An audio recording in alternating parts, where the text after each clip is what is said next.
Well, what is happening, Transformers fans and movie fans alike?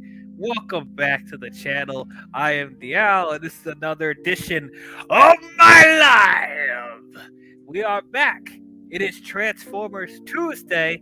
That means we're talking about every Transformers film leading up to Transformers Rise of the Beast coming out this June. To those of you who are new, welcome. This is a channel talking about all the things in the world of movies and everything in nerdy geek culture. So if you enjoy what you're watching here and you want to see more, please don't forget to leave a thumbs up and subscribe to the channel. Hit the bell if you want to be notified of future videos, as always. But we have talked about all the previous Transformers films up until this point. We've talked about the original animated movie, The Transformers, the movie from 1986. We've talked about the first Michael Bay Transformers film, and we've talked about Transformers Revenge of the Fallen. If you haven't seen the streams for any of those, I'll put a link in the description below to a playlist, and you guys can check it out. But today we are continuing on. We are talking about the third installment of Michael Bay's Transformers films, Transformers Dark of the Moon. And as always, joining with me, I have fellow YouTuber and Transformers aficionado, Big B. Hello, glad to be back again and glad to be talking about probably my favorite of the Bay films. Oh boy, that's it. Interesting statement there. No, I've heard that. I've heard that a lot. We'll definitely get into that. Before we begin, let's look at the comments real quick. We have Lil Movie Perp. Now these are comments that he put in like hours before the stream came on. He just put on 3 comments before we went in live. So I appreciate you putting your stuff in before we began. So it says best action scenes in the franchise. That's his pros for the movie. Cons, none of the best action scenes involve Transformers. Talking about the wingsuit chase, building collapse, and slide. Interesting. We'll definitely get into that when we get there. He said overall his rating for the movie is 7 out of 10. Would ignore Bumblebee to watch again. That's a hot take right very there. Very interesting take. Okay. Yeah, very interesting. Okay. And then we have George that just came into the chat. What's going on? This was the only Transformers film I saw in 3D. It looked good in 3D. Definitely talk about that as well. But hey, without any further ado, let us get into Transformers Dark of the Moon. And as always, we have to remind the viewers out there that this is a spoiler filled discussion. We're going to talk about this movie as if you've already seen it. This movie came out in 2011, so it's been out for years. So if you haven't seen Transformers by now, you're just not going to see it, or you're one of those Gen Zs who hasn't grown up with it. You guys weren't even born when the first three movies came out. So, but anyway, if you haven't seen this movie, if you don't want to know anything about it, go watch it. I think I saw on Paramount Plus. It was on Netflix, but it just left at the end of the month. But yeah, go watch it and listen to the replay of this if you don't want to know anything about it. So you have been warned. All right. So, already a rocky start with this Michael Bay Transformers films. The first Transformers movie, thought it was a solid film. It was a decent start to the franchise. We did have some issues with them changing stuff from the lore and how the human characters were more of a focus than the actual Transformers, but it was, it had a, for the most part, a solid foundation to start this really big Transformers franchise. Then Transformers Revenge of the Fallen came out, and one of the most disappointing sequels we've ever seen. Ever seen. And yeah, we could blame some of it on the writer's strike. It came out in 2009 during the writer's strike. But that didn't justify all the really bad decisions in that movie. Just the plot was all over the place. The continuity from the last film was like non-existent. Portrayals of Transformers, oh my gosh, and then the human characters, even more annoying. So I'll be honest, after Revenge of the Fallen, my enthusiasm for the Transformers films went down quite a bit. But I saw after Revenge of the Fallen came out, not too long after that, found out that Michael Bay knew that Revenge of the Fallen was bad. I think he said in the interview or in an article somewhere, I forgot, that he acknowledges that Revenge of the Fallen was not very good at all, that it sucked. And he did say, he promised that the next film he was going to make it up. He was going to try really hard to make a better film. So when he said that, because Michael Bay doesn't usually admit that he fucked up on a movie, Yeah. So it's big. It's big when he acknowledges the issues that he did. So that gave me a little bit of hope that the next film, it was going to be better. Now, once again, am I expecting something great at this point? No, but if we can hopefully get back to some of the magic that was in the first Transformers movie, I think we'll be good. We'll be good.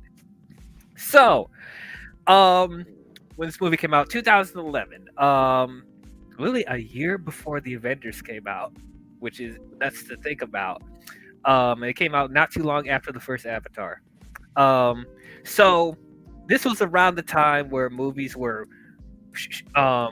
throwing out 3D movies, post-conversion 3D films, and I thought that was a big mistake. I'm glad we're not doing that anymore, because all the post-conversion that they do with movies didn't look very good. We remember that when they do post-convert movies, it makes the film look darker than what it actually is, and like the you don't actually feel like a 3D like enhancement when they put that on there. So one of the few movies that actually where it actually worked was stuff like obviously the first Avatar movie, Tim Burton's Alice in Wonderland, stuff like that.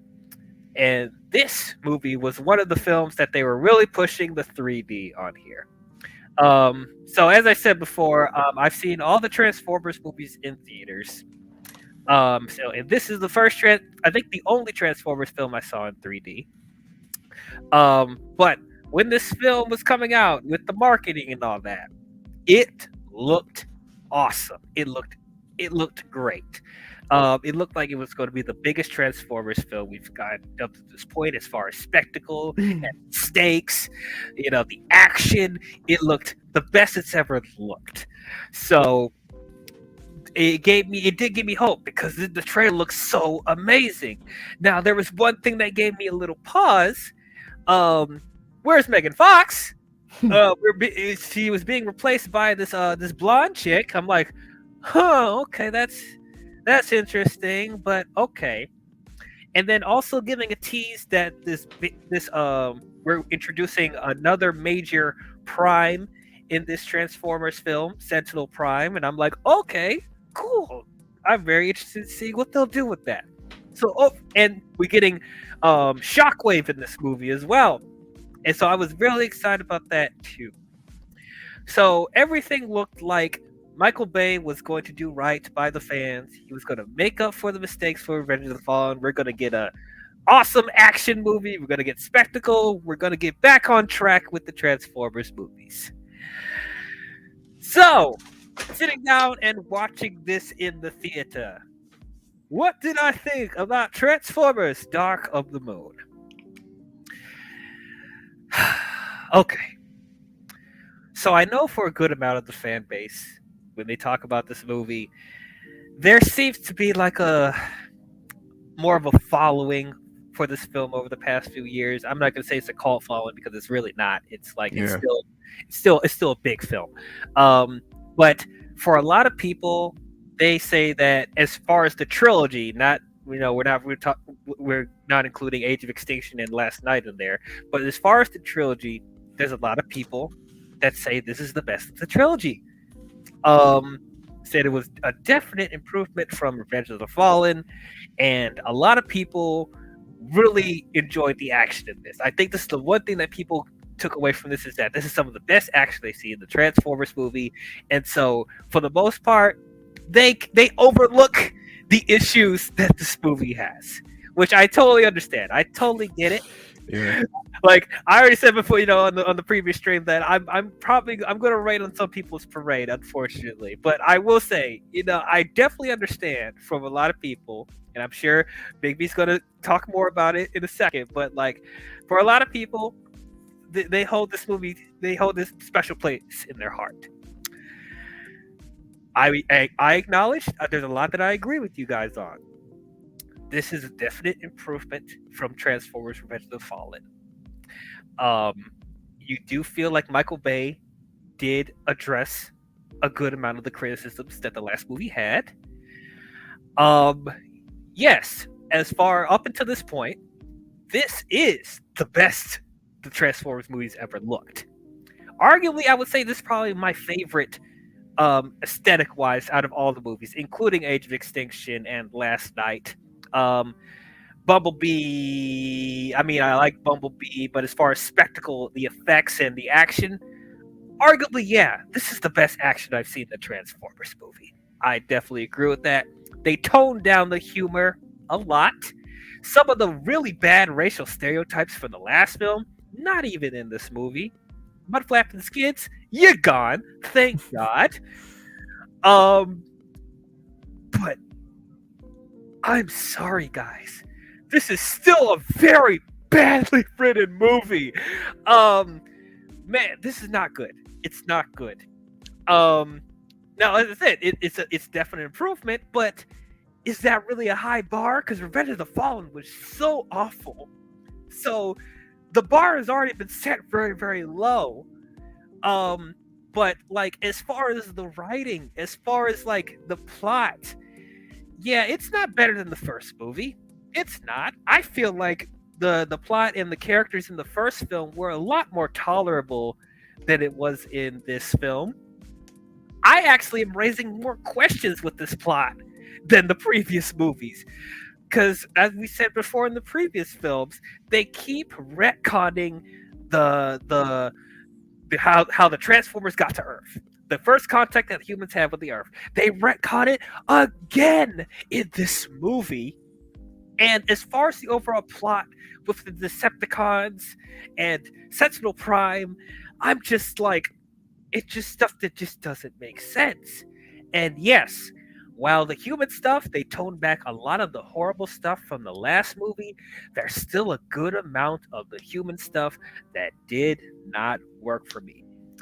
I know everyone wants to look at the last 45 minutes of this movie. The last 45 minutes, yes, it's a full-on adrenaline rush. It's a thrill ride that last 45 minutes. It's some of the best action I've seen in the film. Yes.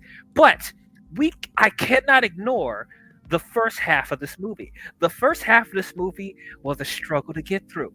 It really was. I could care less about the stuff going on with Sam getting a job and the stuff with the with the Decepticons Mm. assassinating these agents and all that stuff and Nest. I'm like, it's a slog to get through. It's a slog to get through. It really is. So, do I think this movie's awful? No. There's a good amount of stuff that's watchable in here, but I can't say it's a good movie. It's not. It's clear that Michael Bay it it's clear Michael Bay is not the right person for the job anymore. He's not. I think we've already gotten that, even from the first movie, that he's not the right person to direct Transformers. But after this, after he said that he was going to improve the issues from the last movie, I thought he would actually try harder to have a better story. And he didn't. He just doesn't care about Transformers. It's clear to me after watching this movie. He can do the action, he can do the spectacle, he can bring the special effects. But as far as giving us characters that we care about, as far as them treating the Transformers like actual characters that we can resonate with, he just doesn't get it. But overall, those are my thoughts on Transformers Dark of the Moon. Let's go with you, Big B. How did you feel about Transformers Dark of the Moon? So, I mean, obviously, I like this film, and it is my favorite film. I feel like I should have specified it as my favorite film spectacle-wise. Like, I feel like this is one that I can probably enjoy watching the most, as opposed to watching, the first one, which is great, but feels kind of more mellow. Like this feels like a more fun watch. Um, Coming after Revenge of the Fallen, which obviously left a lot of bad tastes in a lot of people's mouths. It was definitely a nice, I don't want to say breath of fresh air. I don't think that's the right way to put it, but it was something akin to that. Somewhat of a palate cleanser. Yeah, I mean, I obviously saw this film pretty soon after it came out. I didn't end up seeing it in 3D. I was not fortunate enough to see it that way. But I saw it pretty soon after it came out because, once again, came out towards the summer. It was more of like a birthday thing. It was a tradition, going to see the Transformers films over and over again. But I didn't really see too much of the marketing. I'm most of the stuff that I found out about this film before going into it was stuff that was like behind the scenes leaks and everything like that.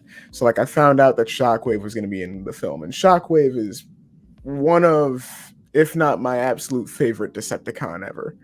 He's this dark purple, scientific guy who only deals in logical and illogical, and like for some reason I don't know why I enjoy seeing that on screen, especially in things like G1 or Transformers Prime, but like I just enjoy seeing that character in motion. So I was really looking forward to seeing that character. I was disappointed with how they handled that character, but I was glad that he was included. I was also I was kind of happy to see the inclusion of Sentinel Prime. I was a little confused because, like you said, they do retcon things because, you get the impression that, oh, all the Primes are already on Earth. They're doing, they did whatever to keep the Matrix from the Fallen, and now they're all dead. Nope, one's alive. He's on the moon. Buzz Aldrin was there, I'm sure we'll get to that in a second. Yes. But I liked that he was included. I liked what he was originally supposed to be, which I kind of feel like that would have worked more because he was originally supposed to be Alpha Trion, but that's whatever. I guess more overall thoughts. When it came to the human characters, I feel like this was the start of humans just being these annoying, blabbering messes of people. Um, this is probably, I don't want to say it's the weakest that the humans have been. I think that honor is reserved for this next movie here, but it is probably the second weakest that the human characters have ever been. I don't understand why they had to make Sam the butt of every joke. The man saved the world twice. He deserved to be set up with something that, set up his life for the better. I understand that there was the whole drama with Megan Fox, but I understand that, like, Carly, the character who substitutes for her here, is essentially her just with a different name. I didn't understand why she got to have like all the glory and everything. Meanwhile, oh, Sam, he's runt of the litter. That man's like scrounging for scraps and everything. The parents are annoying. I kind of wish that they would have died in the second film. Yes. There's just like the human characters are an absolute just. I hate watching them. The only times I really felt myself enjoying this film were when the Transformers were on screen. And with that, I kind of feel like the film was a lot longer than it should have been. Like, this is over 2 hour long film? 2 hours and 34 minutes. Yeah, that feels like it ends like 3 times before it finally ends. Yeah, yeah. Despite all that, I still find myself enjoying the spectacle and like the visuals of this film, and enjoying that this film is better written than Revenge of the Fallen. When I was thinking about this film and trying to think about how I was going to describe it when it came to this podcast, I like to think that comparing this to the next film, this film is essentially like the Last Jedi of the Transformers films. It's like it's the one that after the next film, everyone looks back on very fondly. Because at the time, people did enjoy it, but they didn't it wasn't like that Revenge of the Sith kind of like praise that people give it now. It was good in people's eyes, but it wasn't like as great as it is in people's eyes now. Then Age of Extinction happened, and everyone immediately was like, "Oh, this is the greatest thing since sliced bread." But okay, so, I see what you're saying with that. Yeah, that's kind of the best way I can really describe that. And I enjoyed this film, but yeah, no, it definitely has its flaws. It's just overall there. Mm-hmm. I feel like a more apt comparison is Pirates of the Caribbean, where this is the at world's end of Transformers, where it's like the third movie a lot of people didn't like, but then At Stranger Tides came out after that, and it was the worst one they put out, and so they look at World's End and being like, "Oh, this is the best thing since sliced bread now." Because like a lot of people defend At World's End. Actually, I think, or is it Dead Man's Chest? A lot of people love Dead Man's Chest, which I like the Dead Man's Chest, but it's like it's nothing compared to the first movie. But yeah, I feel like that's a more apt comparison because like honestly, they're very very similar with how they is because like. What I found, like, with we're about to get in a tirade about Pirates of the Caribbean, but like, bear with me for a second. But like, with At World's End, it had very similar issues with this, where the first half of At World's End was so hard to get through. Mm-hmm. The characters, like the motivations, all that made no sense, and it was just dragging on. But that last 45 minutes of At World's End is awesome. Like spectacle, all that battle in the water with the tsunami and everything. Oh, that's some of the most visually some of the coolest stuff you've ever seen. So people will give At World's End a pass. But yeah, that's where, and also because Stranger Tides was so much worse, so they're like, oh, okay, that's fine. Comparing shit to a booger. Right. All right. Okay, let's look at some of these comments. George says this felt like the last time Bay tried with these films. I agree as well. The reasoning that he continues this franchise too, which I'm sure I'll be able to touch on in the next film, but the reasoning that he uses to continue this franchise afterwards just shows that he really didn't try after this movie. Yeah, literally I think it's just out of obligation because he makes money. Yes. I think this is this the first Transformers movie that made $1 billion, or was it the last? I'll look into that real quick while you're looking at those comments. Actually, Okay, so to be honest, I miss Megan Fox's presence in the film. Yeah, I 100% agree. We'll talk about that later. yeah. I mean, her presence is there. It's just they essentially put a skinwalker in her place. You know, like that, like they. It was so close to starting to film when they got rid of Megan Fox that it's clear that Carly was supposed to be Michaela. Like she was supposed to do the things that Michaela was doing. Mm-hmm. Yeah. You know, or that annoying. Carly was doing rather. But Mm-hmm. And yeah, why do we need to see Sam looking for a job? Start him out with the crappy job. It saves time. Yeah. I Yes. honestly, yes, I agree, but I also don't think that he should have had, the bad jobs or anything. I think he should have been working with the government. I think he should have been, working alongside the Autobots. It's like, like at this point, that's just his life now. I don't understand why they see this man actually save the world 2 times, and they're like, yeah, here's a hero medal. All right, be on your way. We're not even going to set you up with some sort of fun where you're like living comfortably for the rest of your life. No. No, you still got to go look for a job. Yeah. You know what? Let's just start talking out with you since we're already talking about him. Did you find out the box office thing? You're still looking at it. I'm looking at it right now. Okay. Give him time to look at it. But hold on. Okay, so it looks like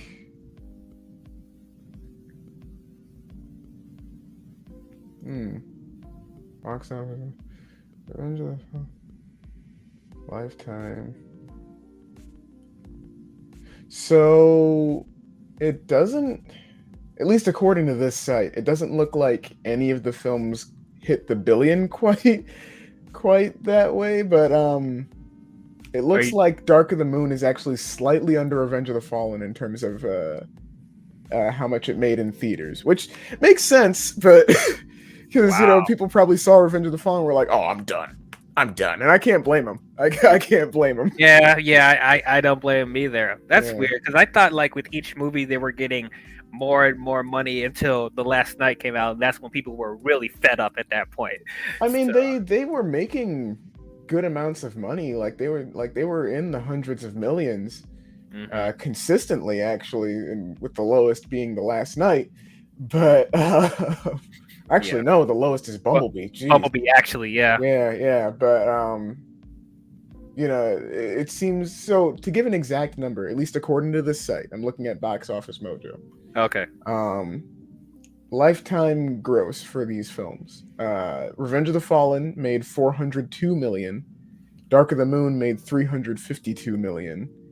The first Transformers film made 319 million. And that's followed by Age of Extinction with 245 million, Last Night with 130 million, and Bumblebee with 127 million. Is that domestic?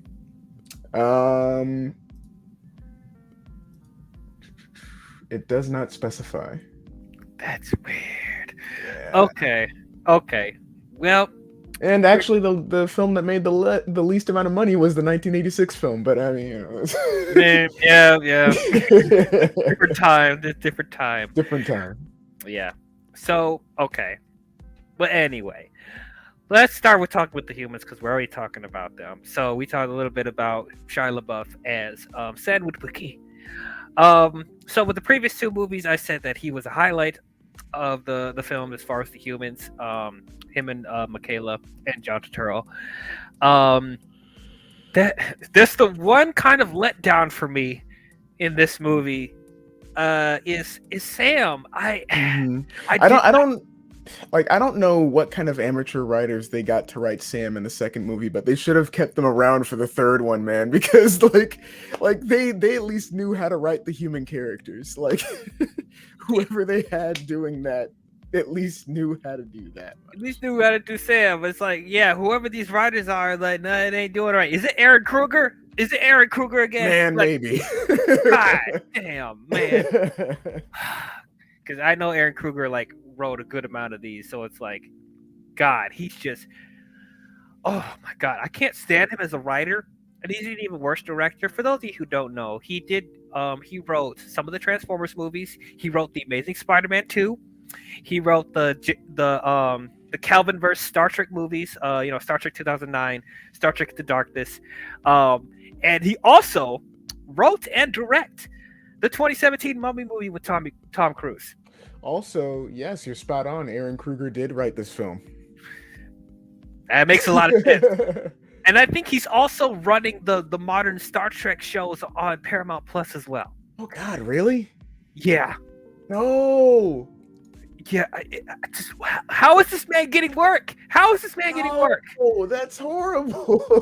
It's really bad. It's really bad. Now, I have not seen the modern Star Trek shows yet, but from what I'm hearing, it's mixed quality, to say the least. No. But yeah, like everywhere this man touches, there's destruction. There's destruction. That's something I'll never understand. To kind of slight tangent, I'll never understand why movie companies and game companies will go and give work to people and organizations and companies that just consistently fail the fan bases they're trying to please. Like I'll never understand that. I don't understand either. Now, if you could make an argument that, yeah, while his writing was trash, if the movie was financially successful, like whatever stuff he writes, then I could see why they would bring him back. The only justifiable thing I could think of is these Transformers films. The other stuff he's done were not financially successful. And especially with Star Trek, even though I like the J.J. Abrams Star Trek movies, they've been losing money. So it's like, why would you have him start a dark universe at Universal and run Star Trek? Mm-hmm. I don't understand. I don't understand it. But I don't know. Anyway, enough of my tangent about Aaron Kruger, because I can go on for hours. But yeah, Shia LaBeouf, I did not enjoy him as much in this movie. I was disappointed with him. Like, once again, like, he's not given as much to do as he did in the first two films. But also, as far as him being written and how he's doing his performance, it felt very, very off compared to the previous two. Yeah, I mean, it felt like a regression of his character, to be honest. Because, like, in the second, in the second film, first film, he's like the, kid who's kind of being thrown into the middle of everything. Second film, he doesn't really want to be a part of everything, but by the end of it, he kind of turns into the hero that you need. The third film, it's like, it feels like a complete regression, like we're doing the second movie all over again, but worse with his character. Like, yeah, I don't understand it. I don't understand it. I don't either. And like you brought up something that's definitely, I was thinking the same thing as far as his performance and as far as just the structure of this movie. It feels like a retooling of the second film. Mm-hmm. Like as far as the beats that they go on in this movie, pretty much very, very similar to the second film. Mm-hmm. Mm-hmm. It's the weakest his character has ever been, and unfortunately, it's the last time we see his character. Yeah, very unfortunate, very, very unfortunate. But yeah, it's just like he felt like much more manic in this movie too. Yes. Like he's freaking out on people for no reason. He's screaming all the time. He's being mean-spirited to everyone. Constantly complaining. I'm just like, I mean, did Sam have his crazy moments in the previous two? Yes, but it wasn't as over the top as it was in this movie, and he was still an endearing and likable character in the previous two, and he had more of a purpose with his motivations. This one, he just doesn't feel consistent, as you said, because it made it seem like they were setting him up to be more involved with the Transformers and Nest and the military, and for them to just have him be struggling to get a job, not being with Bumblebee, doing missions with them, and everyone treated him like a joke, and it just didn't. Yeah. No, I mean, like he became like the Yamcha of the franchise. Like that, like I don't understand that. I don't understand that.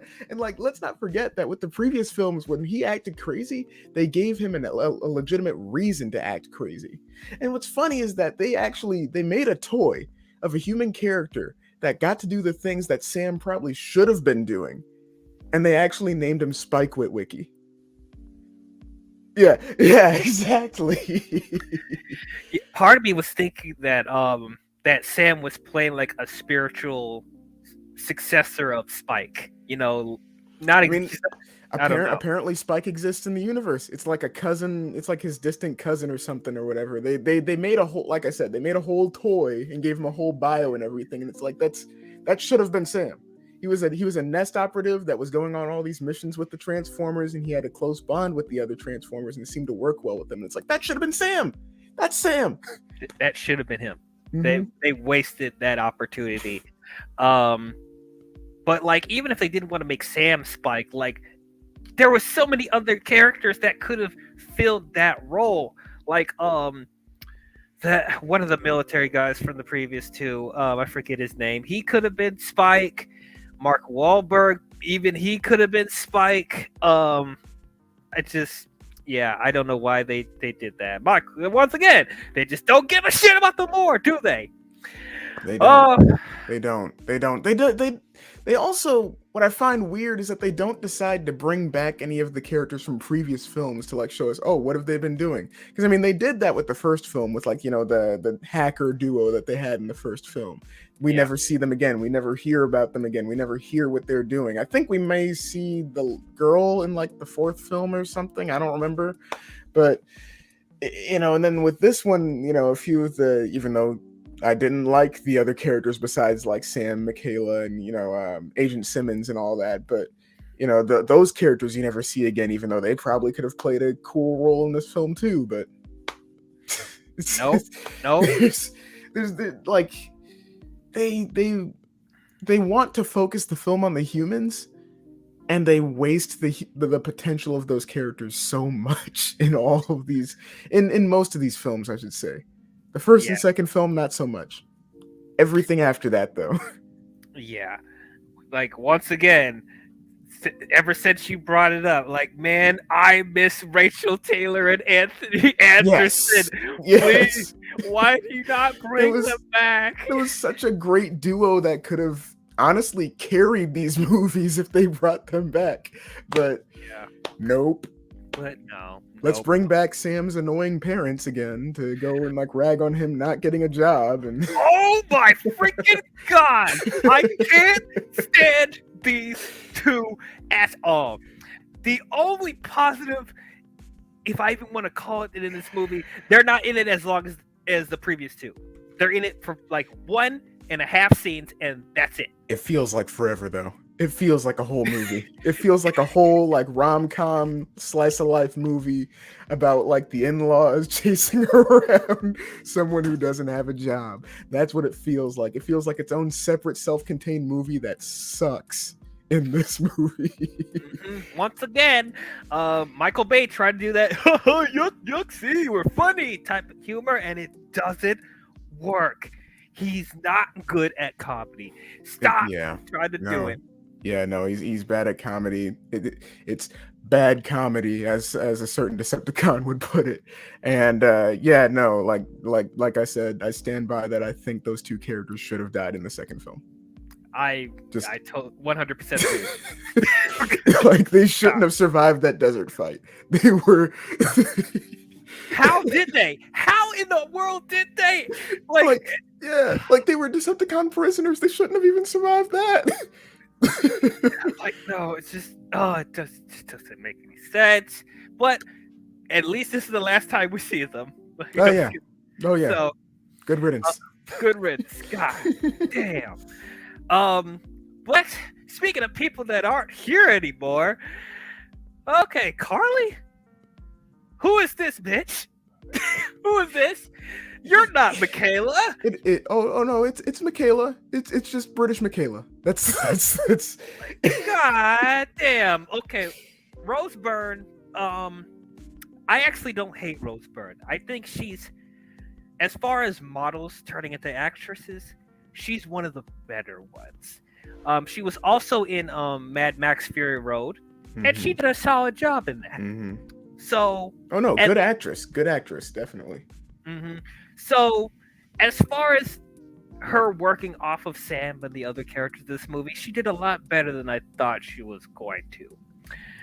But that being said, she does not feel the gap that Michaela has. I'm sorry. They try so hard, but it feels like something is off. Something is missing here. Yeah, I mean this relationship that they have with Sam and Carly here, which granted, Carly is a character that appeared in G1, so I mean points to them for pulling a character from G1.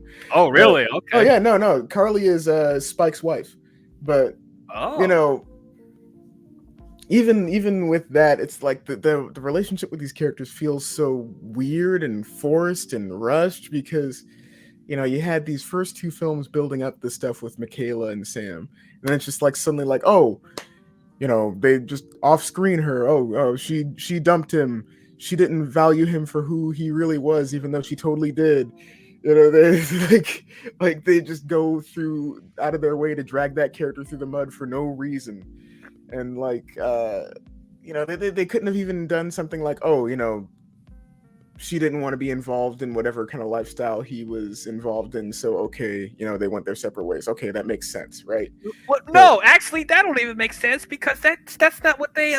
That's not what we were led to believe in the previous two. Because like, yeah, no matter if Sam was going to do stuff with the Transformers in the military, that's true. she was going to That's be true. right beside him. That's true. And I mean, She, it would have made more sense than what they went with there, where it seemed like she was only with, like, the way they alluded it.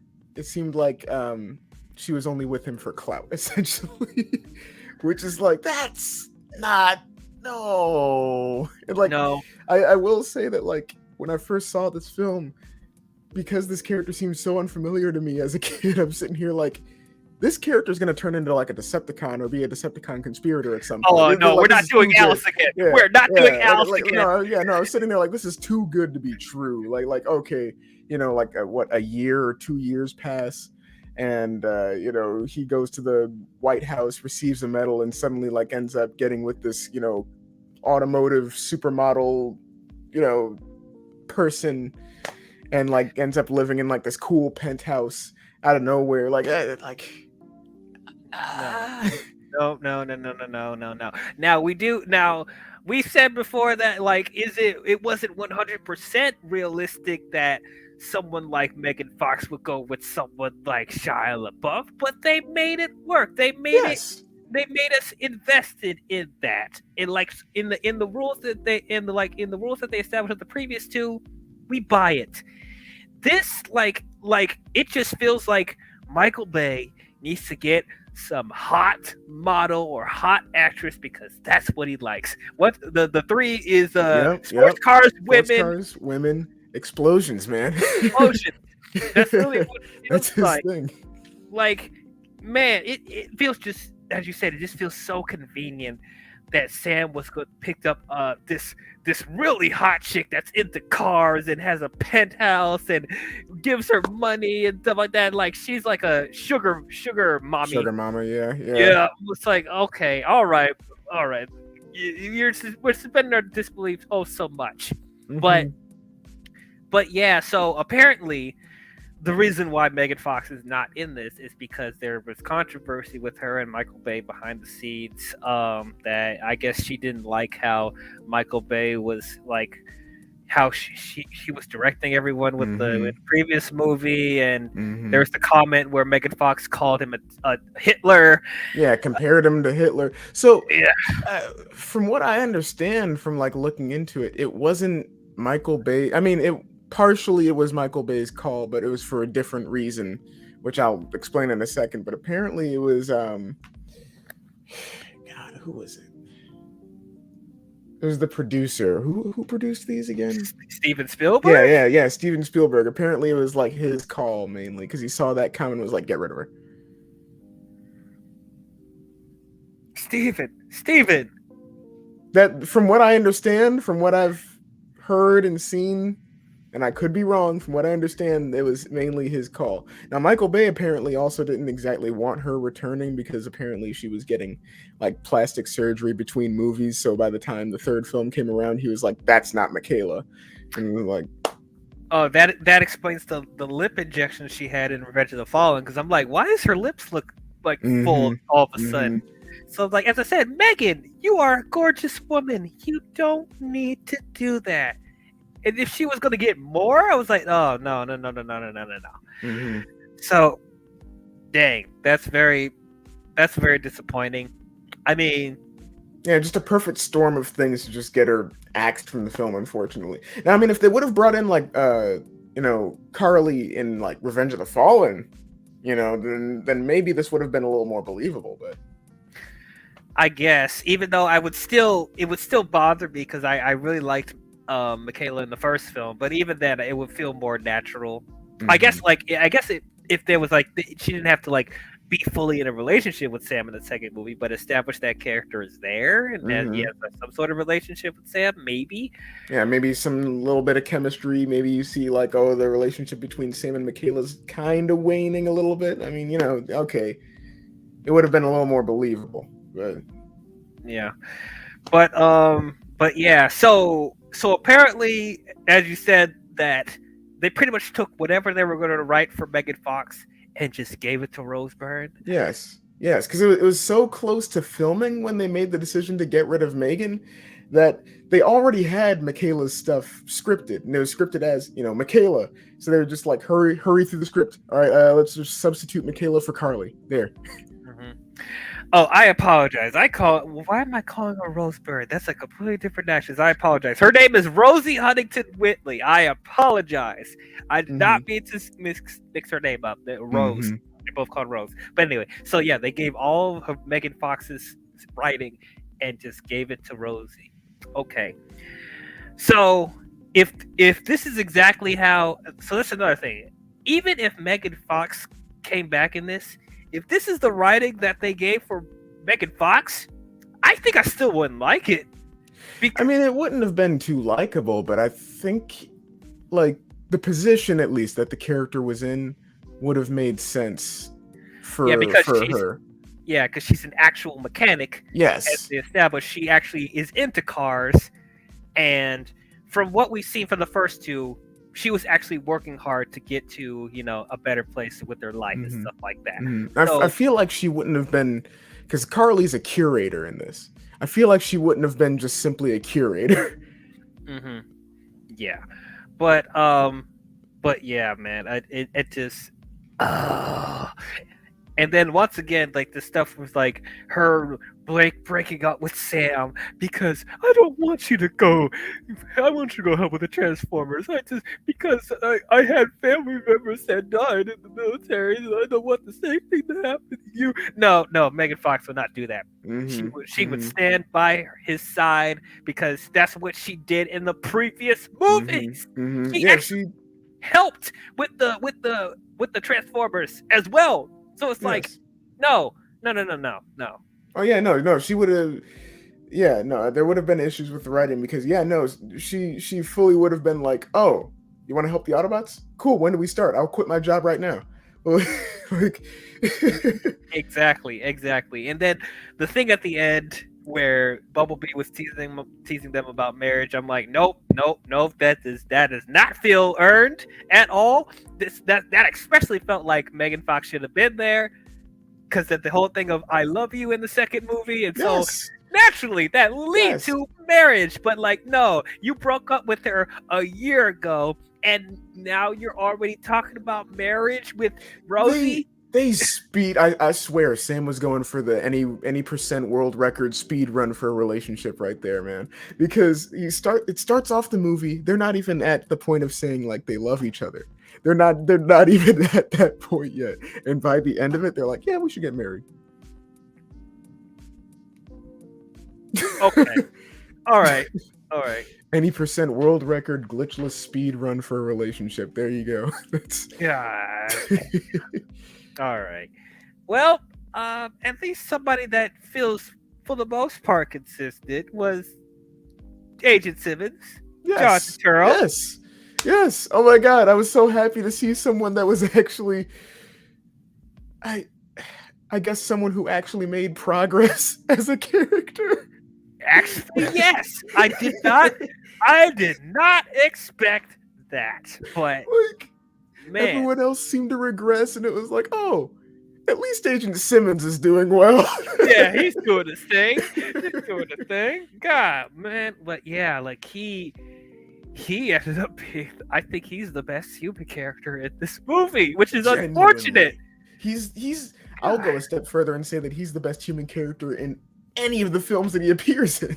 You know, I probably won't argue with you there either. I'm like, as far as consistency and as many appearances as he did in this franchise, like he was hitting his mark every time, you know. So yeah, thank God for John Turturro, man. Great, thank God for him, man. Also who makes appearances, his assistant Dutch, played by Alan Tudyk. I love Alan Tudyk. I've mostly known him from Firefly. I thought he was great in that. Mm-hmm. His character's a little weird in here, but I thought he was fine. He was solid for what they did.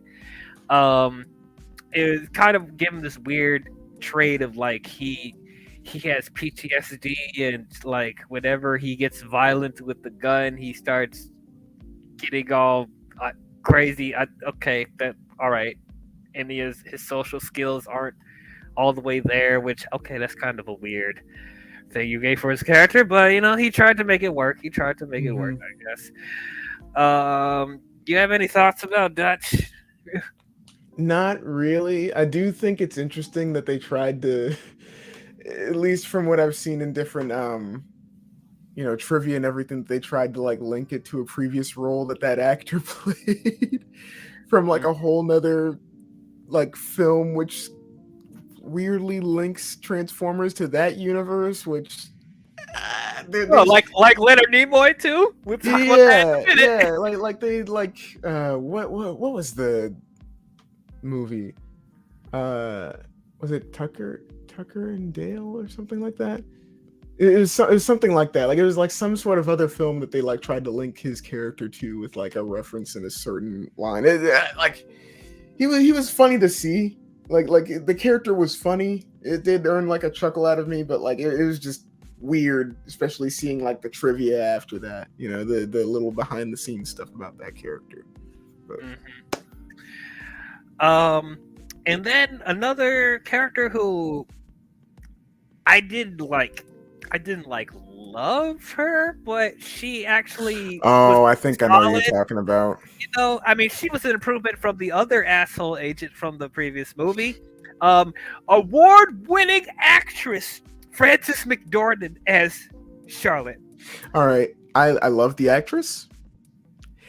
I hate that character so much, though. Like, so much. Like, her whole point in the movie is to be the nagging voice over Optimus Prime's shoulder that, like, acts like she's the big voice in the room. Like, this is all your fault, Optimus. You're on our planet, blah, blah, blah, blah. You realize that at any point, these robots could just turn around and just blow you away?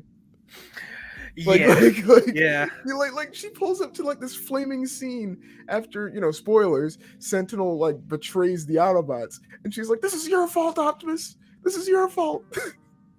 Yeah. Like her whole point of that scene. Like I hate that character so much because that is all she's there for, is to just be the voice of like the unreasonable humans in the movie going, "This is all the Autobots' fault."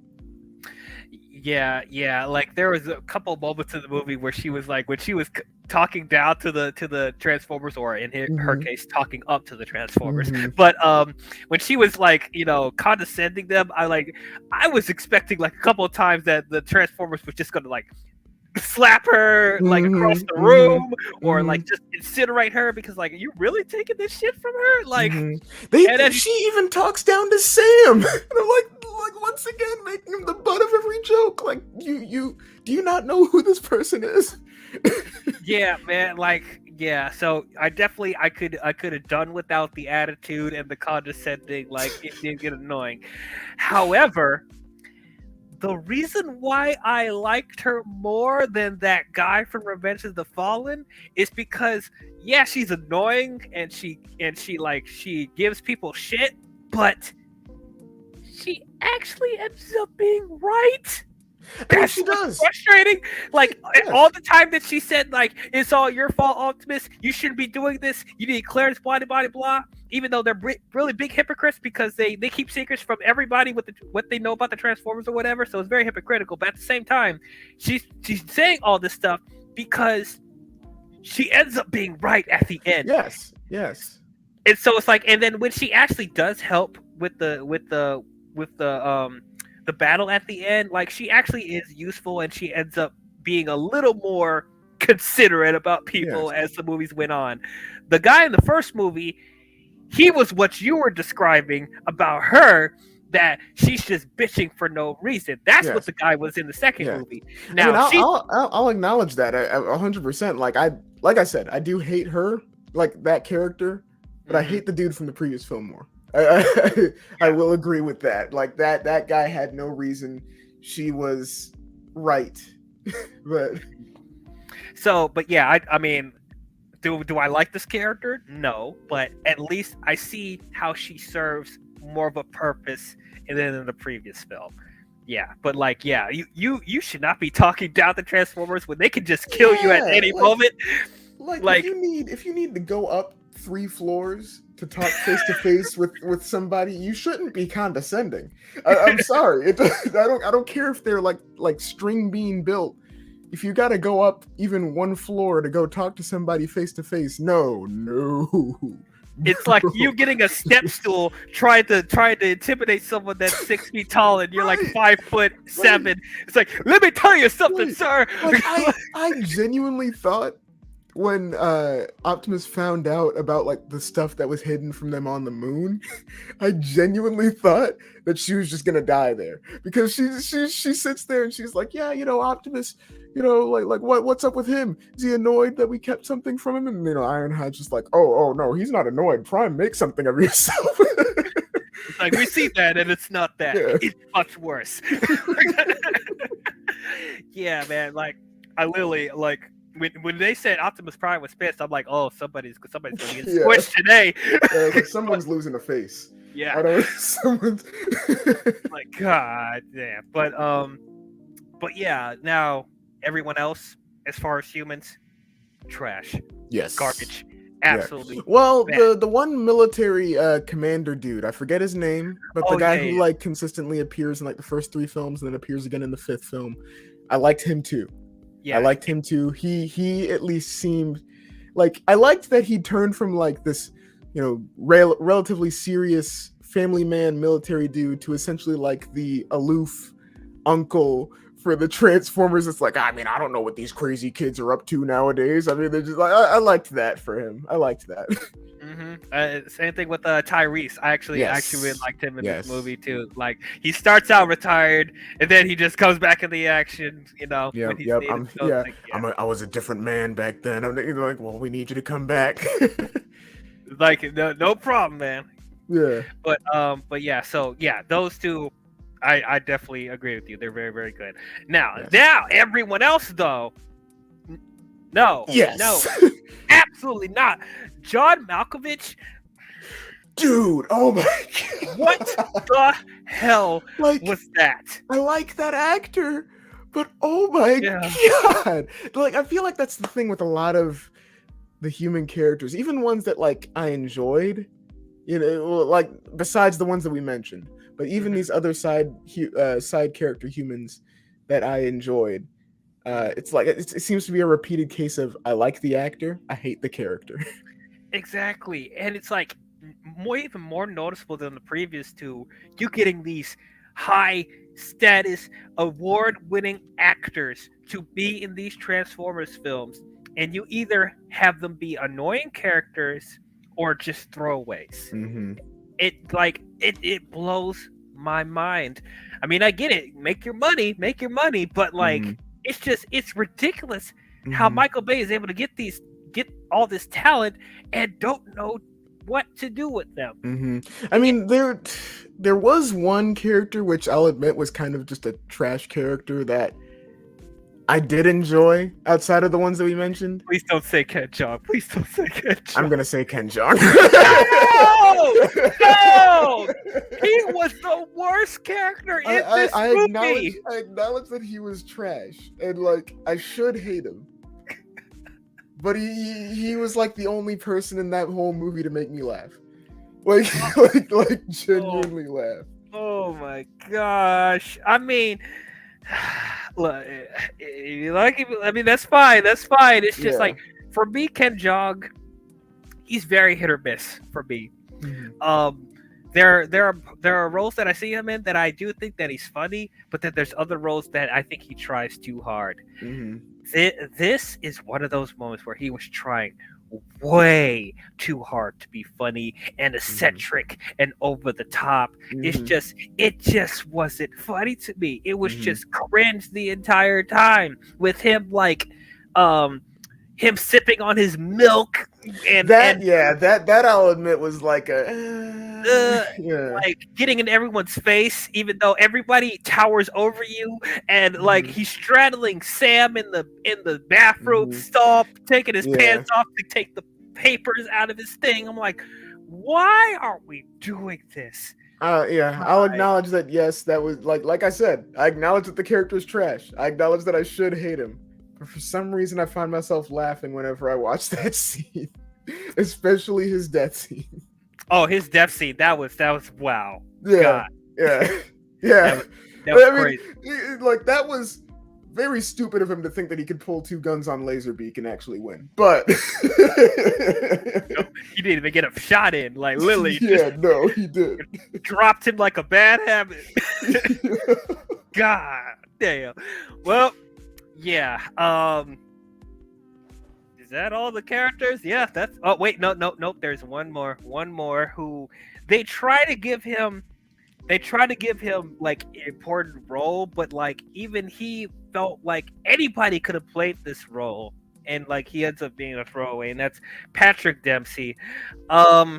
Dude, yeah, wow, yeah, as Dylan. Like once again. I think he's a great actor. We've seen him in better things, but just like he didn't need to be in this. He really didn't. Anybody could have played this role. Anybody could have. It's an interesting idea to have like the humans ally against the ally with the Decepticons to give them human intel and information. That's an interesting concept. But as far as him as a presence, like no, just like she was just there. And so I don't know. It's whatever. He wasn't like annoying or anything, but I think he was just forgettable. Like honestly, that character is so forgettable. I forget that he's in the film, and when I do try to think back on the film, I for some reason substitute him out with Kelsey Grammer from the next film because it's just he's such a forgettable villain. Like he's just I'm the cool guy. I get, I'm in league with the Decepticons, yada yada yada. I'm gonna be the person that sits there and gets to survive after all this. And it's like, it's fine. Okay. Now, they could have done something interesting with his character where he could be like a foil or the antithesis of Sam.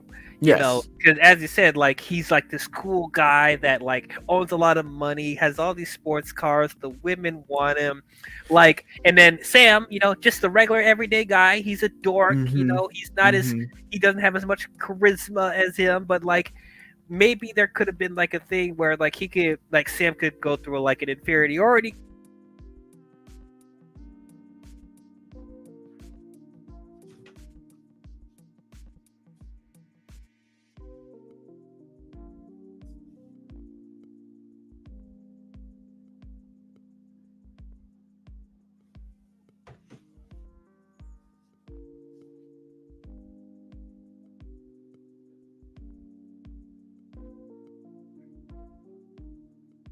Uh-oh.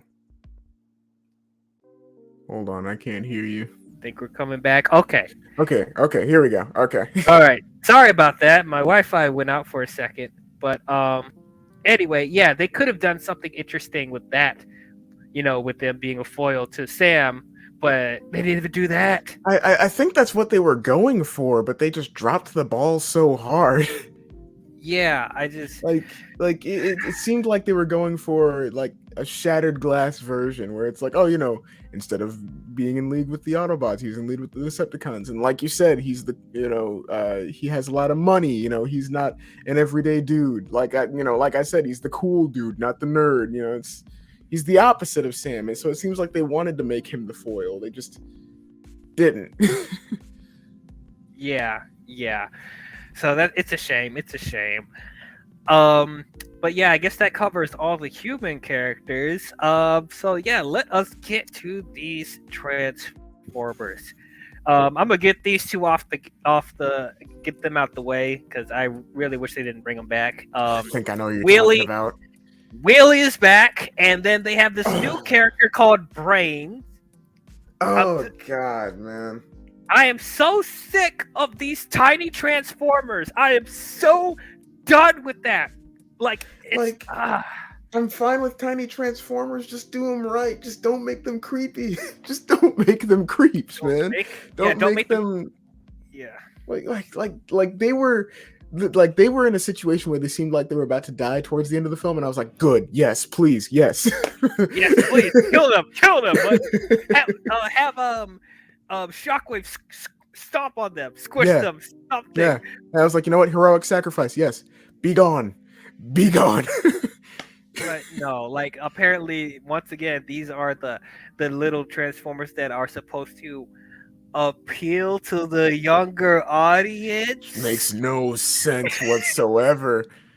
Yeah, because these are crude little robots that curse and say derogatory things, and you want Makes them to Makes me wonder if anybody that was writing or directing this had ever interacted with a kid before. Like. Don't think so. I do not think so. But yeah, so I mean, at least they're not dry humping a woman's leg like they did in the previous movie. Yeah, maybe that's why Michaela left. It's like, man, honest, I would too.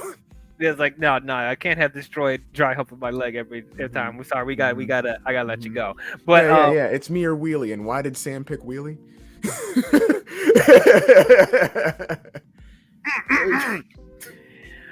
But yeah, man, I didn't like them. And then speaking of brains, they have this other Autobot called Q. Ooh, is this a character from the lore? No. So this was supposed to be Wheeljack.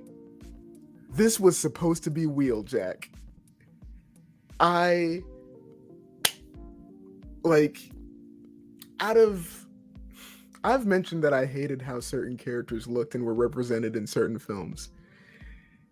This one is at the top of that list. Yeah, he looks terrible. That was supposed to be Wheeljack. How'd you go from Wheeljack to this? I don't know. Oh, that's so bad. You wanted an Albert Einstein looking Transformer? Man, I'm convinced that Hollywood just hates Wheeljack because they did him right once for one movie. And I'll admit, I'm one of the people that's sitting there looking at the Wheeljack design for the new movie and going, no, that's not, no. Yeah, and then for Rise of the Beast, the little promo art we see of Wheeljack, and I'm like, they just keep doing him dirty. Yeah, or as he's been called, Pablo. That's what people are calling him now, and honestly, yeah, I'm with it. Man, they just hate Wheeljack. They hate Wheeljack. They hate Wheeljack so much. God damn, but yeah, this design is awful, absolutely terrible. And is he the inventor? Is there an inventor? He's supposed to play Wheeljack's role, the inventor. But how are you going to have an inventor that's dumb? He gets to the end of the movie, and Soundwave's executing Autobots, and they give the order clear as day to execute them, no prisoners and all that, and then Brain, Wheeljack turns to Bumblebee and he's like, I think they're gonna kill us. No! Really? Really? You don't say! What gave you that idea? God, that. Yeah, no, no, nope, nope, nope, nope, nope. And the inventions that he makes aren't even that great either. They aren't. I mean, they're better than anything Cade Yeager makes, but I mean, it's still like it's still horrible. It's still not good. yeah, like no, nope, nope, nope, nope. That was a misfire right there. And then speaking of other Autobots that are misrepresented, this is supposed to be Mirage. Yeah, so they call him I think they call him Dino. But yeah, no, that's supposed to be Mirage. And I'm like, that's not Mirage. And I'm glad that Rise of the Beast is seeming to be doing him justice. Not exactly right, but justice. Yeah, like he looks more like Mirage. He looks more like Mirage. He doesn't exactly behave like Mirage, but you know, it's still a win. It's a win. It is what it is. Like Dino wasn't bad per se, but like that's no. Like no.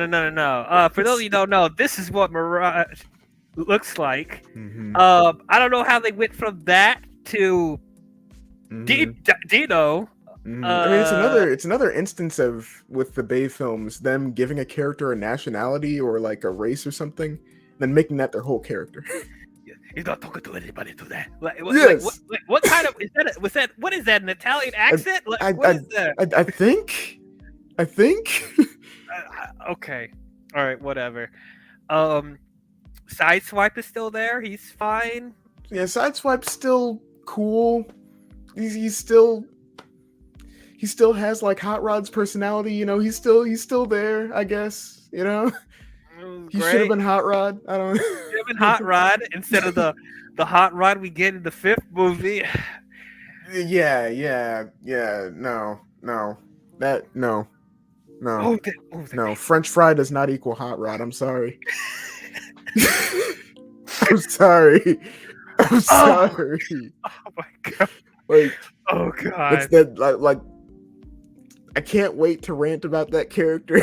I can't wait to hear you rant about it. Yes, because Hot Rod Rodimus is one of my favorite Autobots.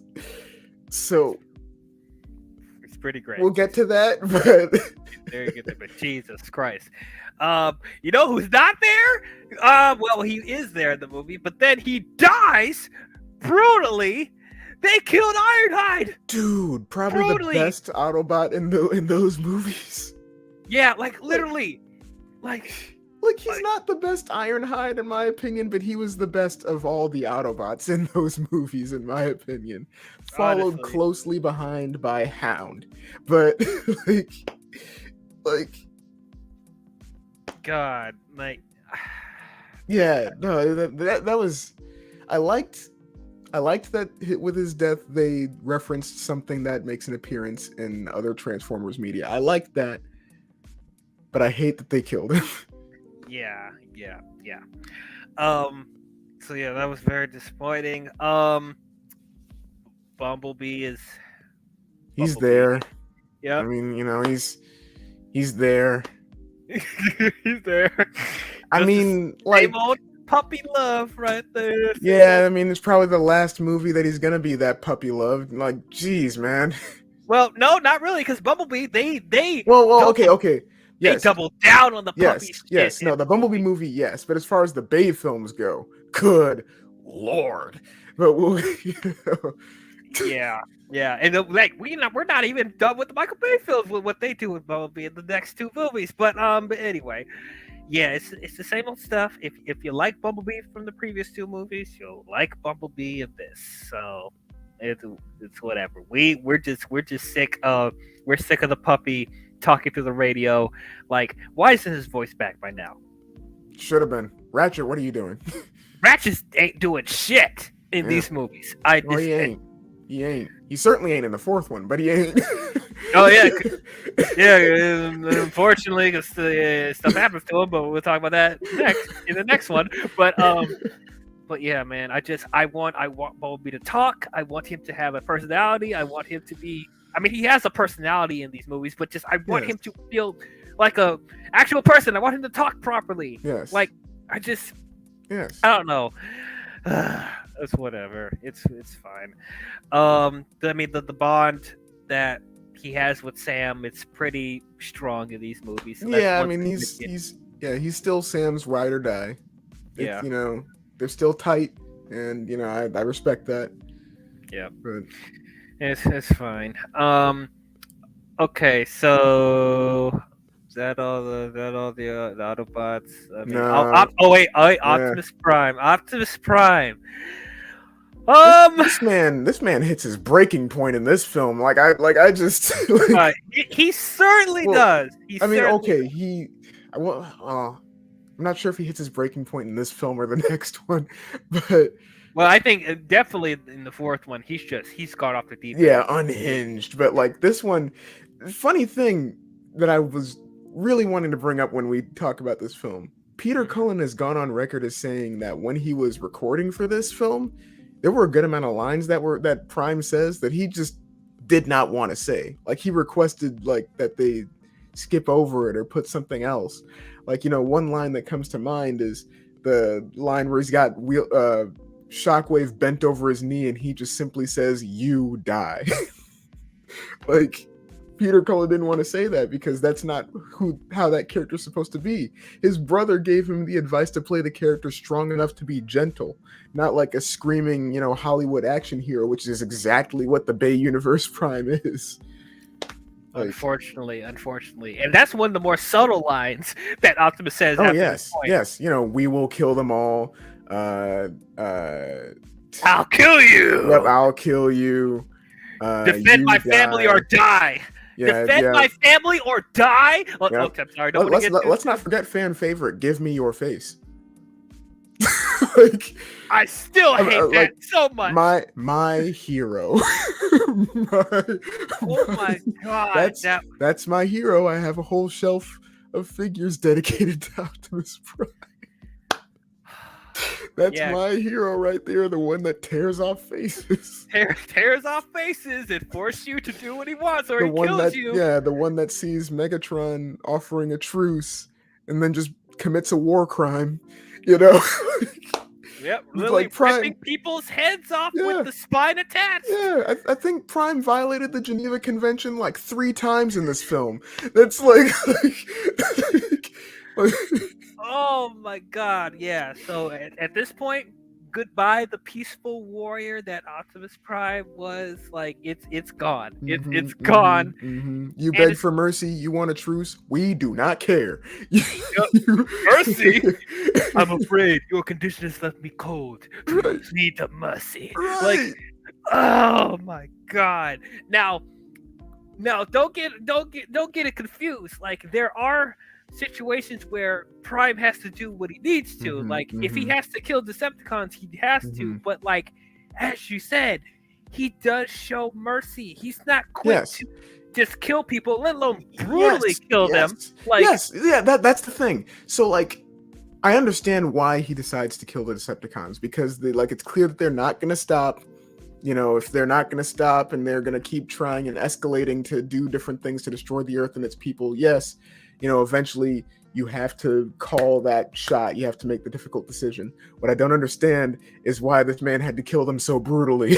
Why he had to basically torture Megatron when he killed him. Like that's like when he kills Megatron, he hits him. He throws his axe into this man's forehead and then rips his entire spine out. The dude does a Mortal Kombat finisher on the dude. He didn't need to do that. He didn't need to do that. He did not. And like with Sentinel, he shoots him in the back, which he's injured now. He's like in pain and everything, and then he shoots him in the head. Yep, like no remorse at all. Like none. That's your mentor. That's the dude who taught you to be what you are, and you're like, yeah, I'm gonna just put you down like a rabid animal, dude. Like. And here's the thing, it's not, I mean, I get like they're trying to work around the Superman complex, even though that's what really makes makes him, that's what makes the character, is that he has the Superman complex in the first place. He's the passionate warrior, he's peaceful warrior, but like I get, there would be a breaking point at this point. Like if they, because of what he had to go through up until this point with the second movie, especially where Mhm. like he got killed by Megatron, having to be resurrected again. He's the Fallen is about to destroy all of humanity, take away the sun and all that Yeah, you got to stuff make a quick, snappy decision right there. Like, right in there. And then in this movie, as you said, his mentor betrays the Autobots, and just like, okay, I can kind of understand emotionally how that would take a toll on Optimus. But mhm. once again, it goes back to these movies don't properly establish the Transformers as characters with emotion, They don't. emotional complexity, They don't. or some type of struggles. They They don't they establish did it for one scene, and that is the scene where you have the revelation, or where Optimus finally finds out that Sentinel's bad. That is the yeah. one scene where you have that like kind of like character development and that emotional moment with Optimus. That is the one scene, and like I said, it makes sense why Optimus came to the decision of, well, all the Decepticons have to die. It doesn't make sense why he went about it that way. Like, yeah, like, yes, okay, you're gonna kill all the Decepticons. That makes sense. Don't go committing war crimes, though. You don't need to go do that.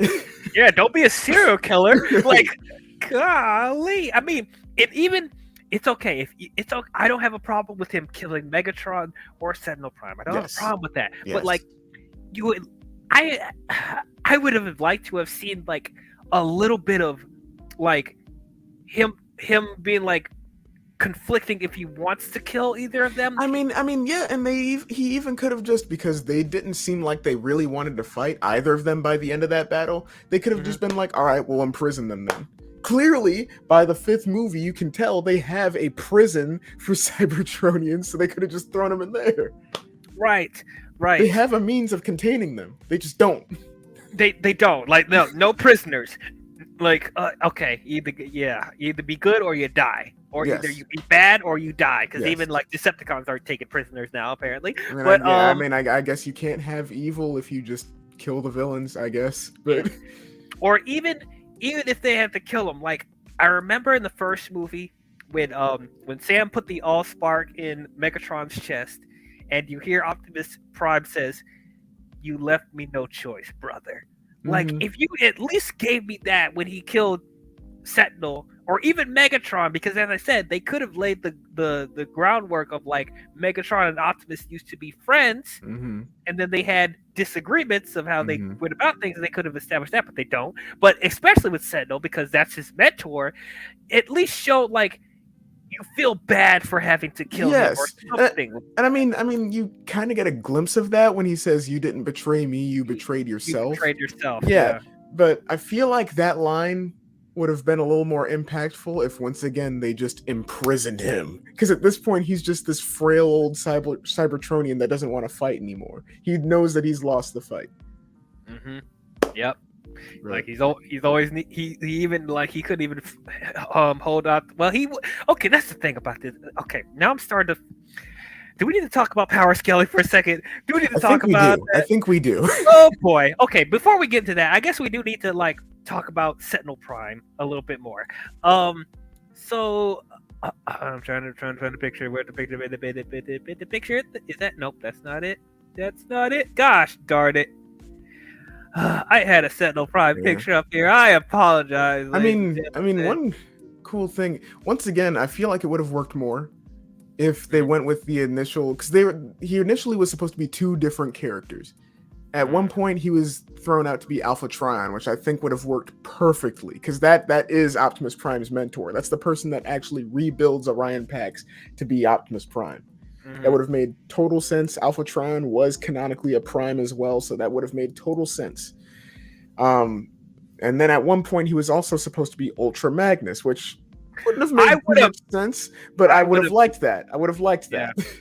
Yeah, I would have loved to have seen Ultra Magnus. I don't know why we haven't gotten him in the Transformers movie. I don't either. Maybe we'll get him in Rise of the Beast. Fingers crossed. But I hope so. Yeah. I hope so. But yeah, okay, now I got a picture. Sorry, guys. Sentinel Prime. So I am somewhat familiar with him, not fully. The most I've gotten from this character was Transformers animated, where Yeah, they yeah, so, yeah, so it's like I think that one, like they for me, from what I've seen, they made him the most interesting in that, because they yes, have him be like a rival to Optimus, where they're yeah. both He's like this trying.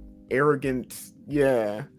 Which I Yeah. mean, to be fair, in the comics, if I remember correctly, from if memory serves, it's either him or Nova Prime. It's one of the two. But Mhm. they do usually portray him as arrogant, so it's like it doesn't make too much sense why he was that in this movie. But I don't know. I mean, yeah, I it feels like they're trying to do like more than one type of like development between him and Optimus. It just Yeah, yeah. Like does. like I said, it would have made the most sense if they just named him Alpha Trion, because that was like a character that cared deeply about the Cybertronian race and was also the mentor of Optimus. That would have made the most sense. But hey, I'm not the one that was in charge of the final concepts there.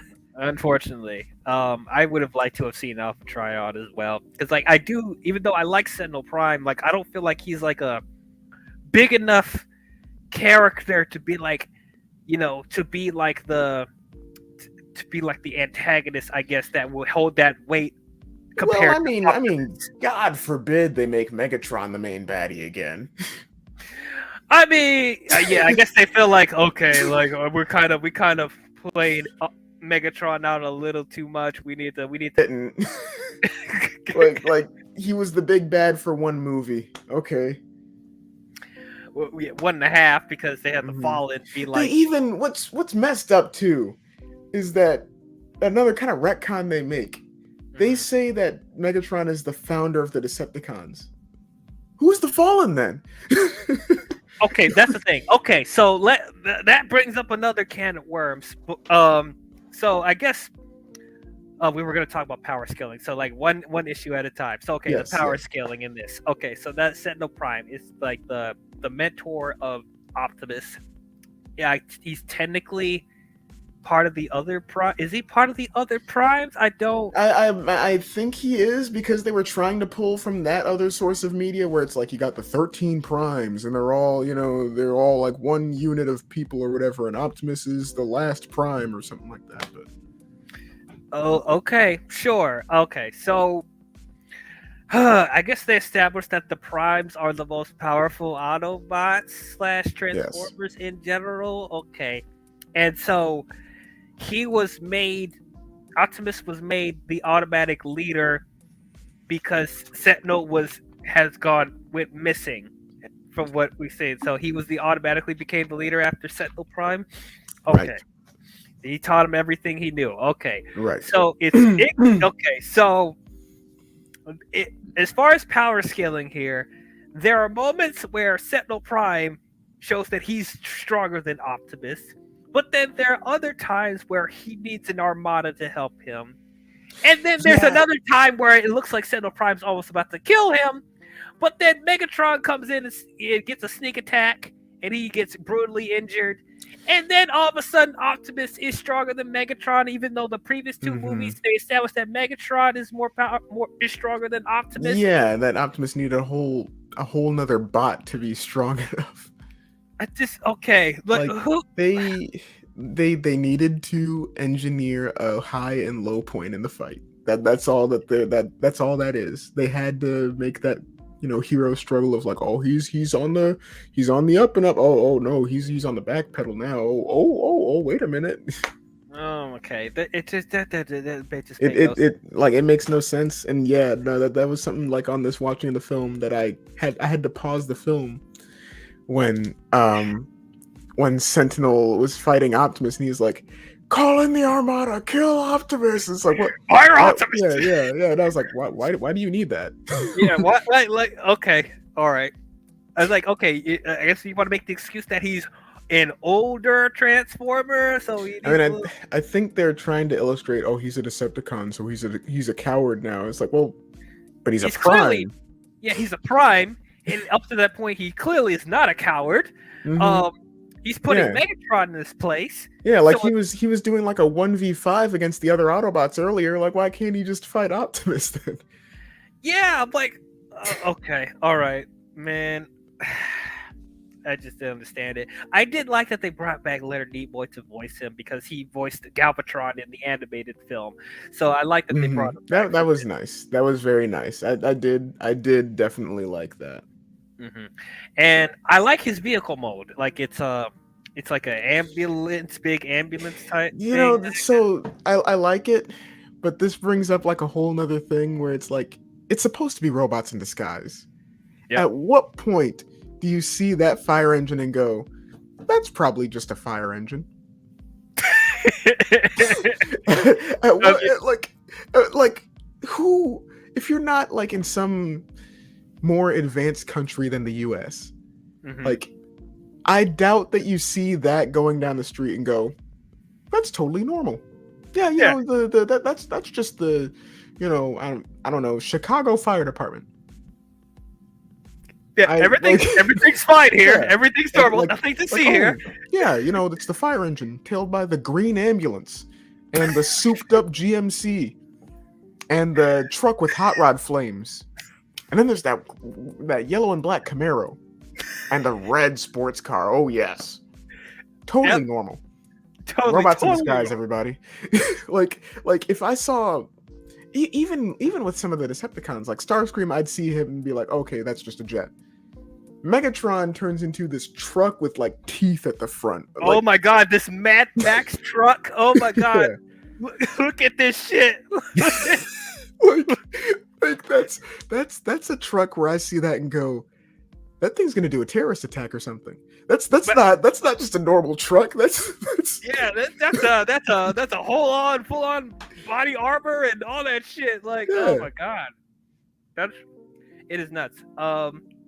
And yeah, even with Starscream, as I said in the previous movie, they put the Cybertronian inscriptions on the plane, like to tattoos. I'm just like, why?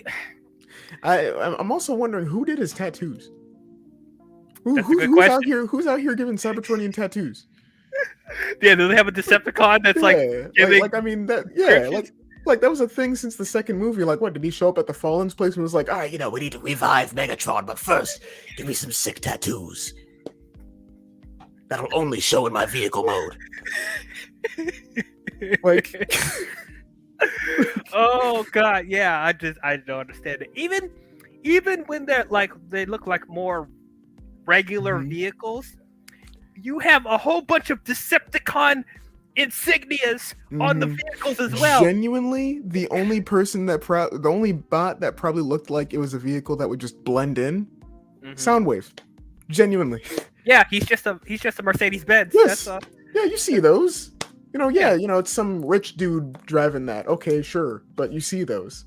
Yeah, but like with the Autobots and Decepticons and their vehicle modes, not only do they look like really high fancy cars that you don't normally see around, but you have all these Autobot and Decepticon like logos and insignias on there. Like I mean, also when you see all the Autobots go like traveling together, that's just a rainbow parade of, hey, look at me. Like that's like robots in disguise, huh? Okay. Yeah, okay. Parade of exotic cars. Interesting. Very interesting. Which if we're talking about the vehicles, can we talk about their like souped up battle modes? Oh yeah, like that's introduced in this film. Like which I mean were cool, but also I'm pretty sure they broke the no killing humans rule like 5 times in this movie.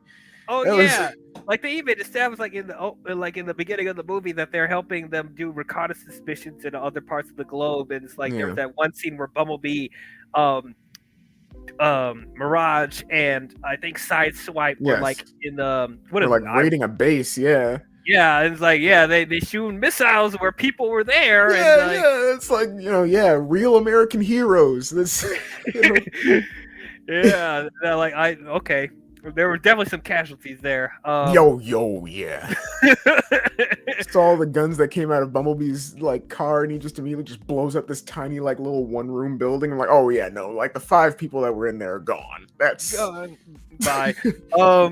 And then speaking of that, we forgot to talk about these 3. The Wreckers in here. these weaponed up NASCAR like cars, like, and they have Robots in British disguise.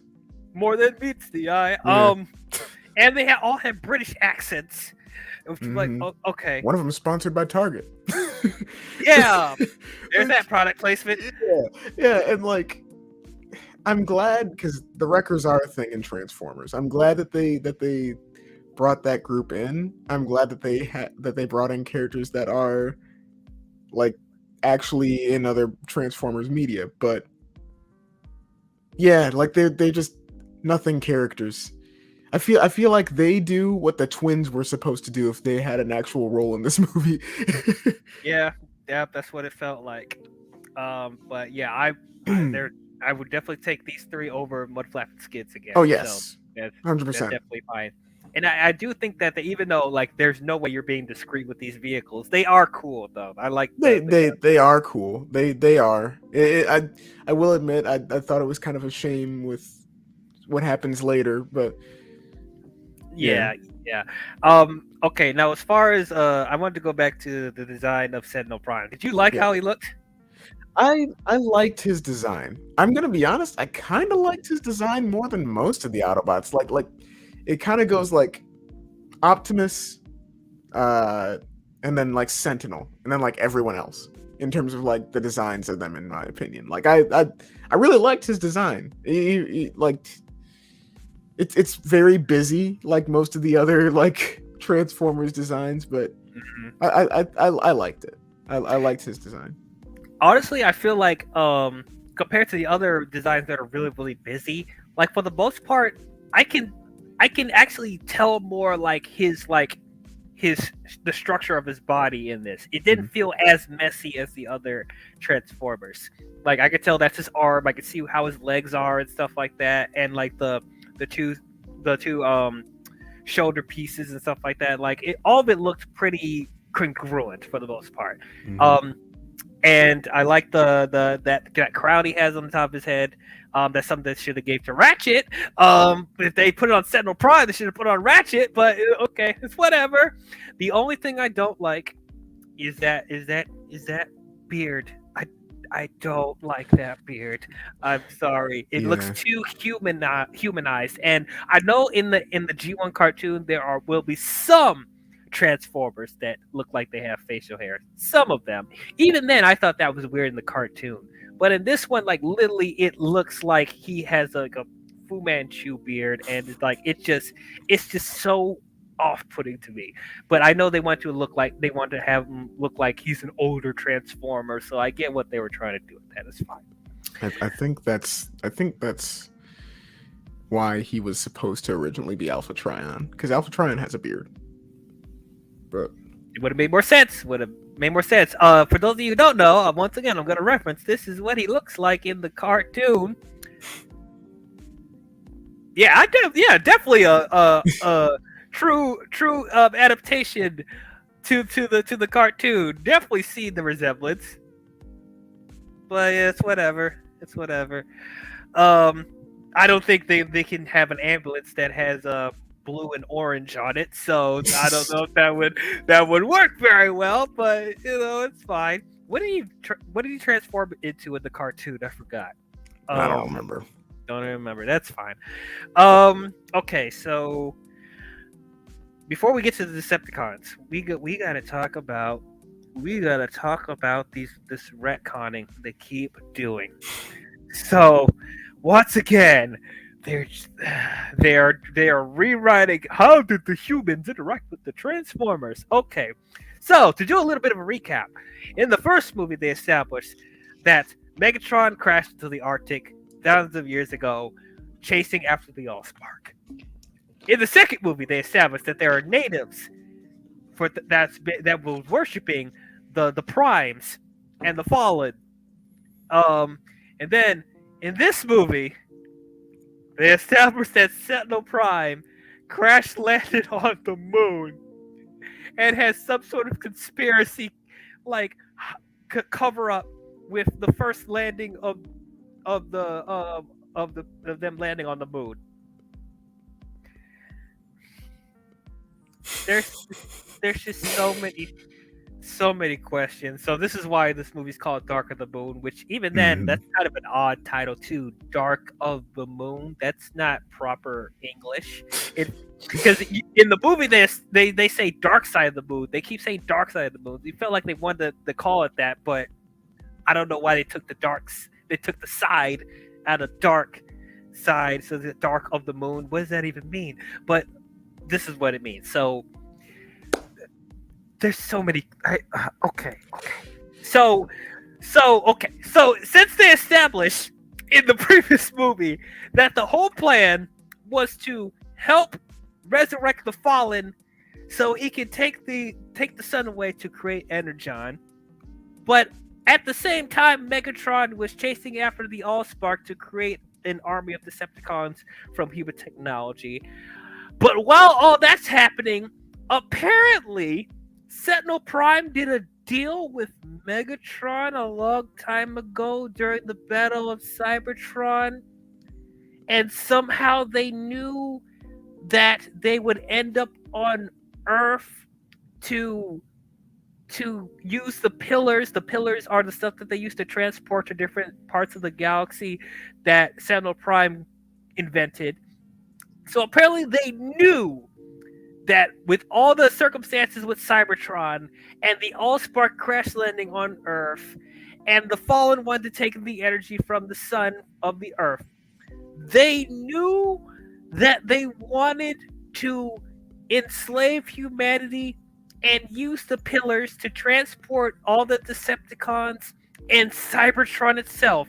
They're transporting the entire planet of Cybertron to Earth so they can enslave humanity to force them to rebuild Cybertron.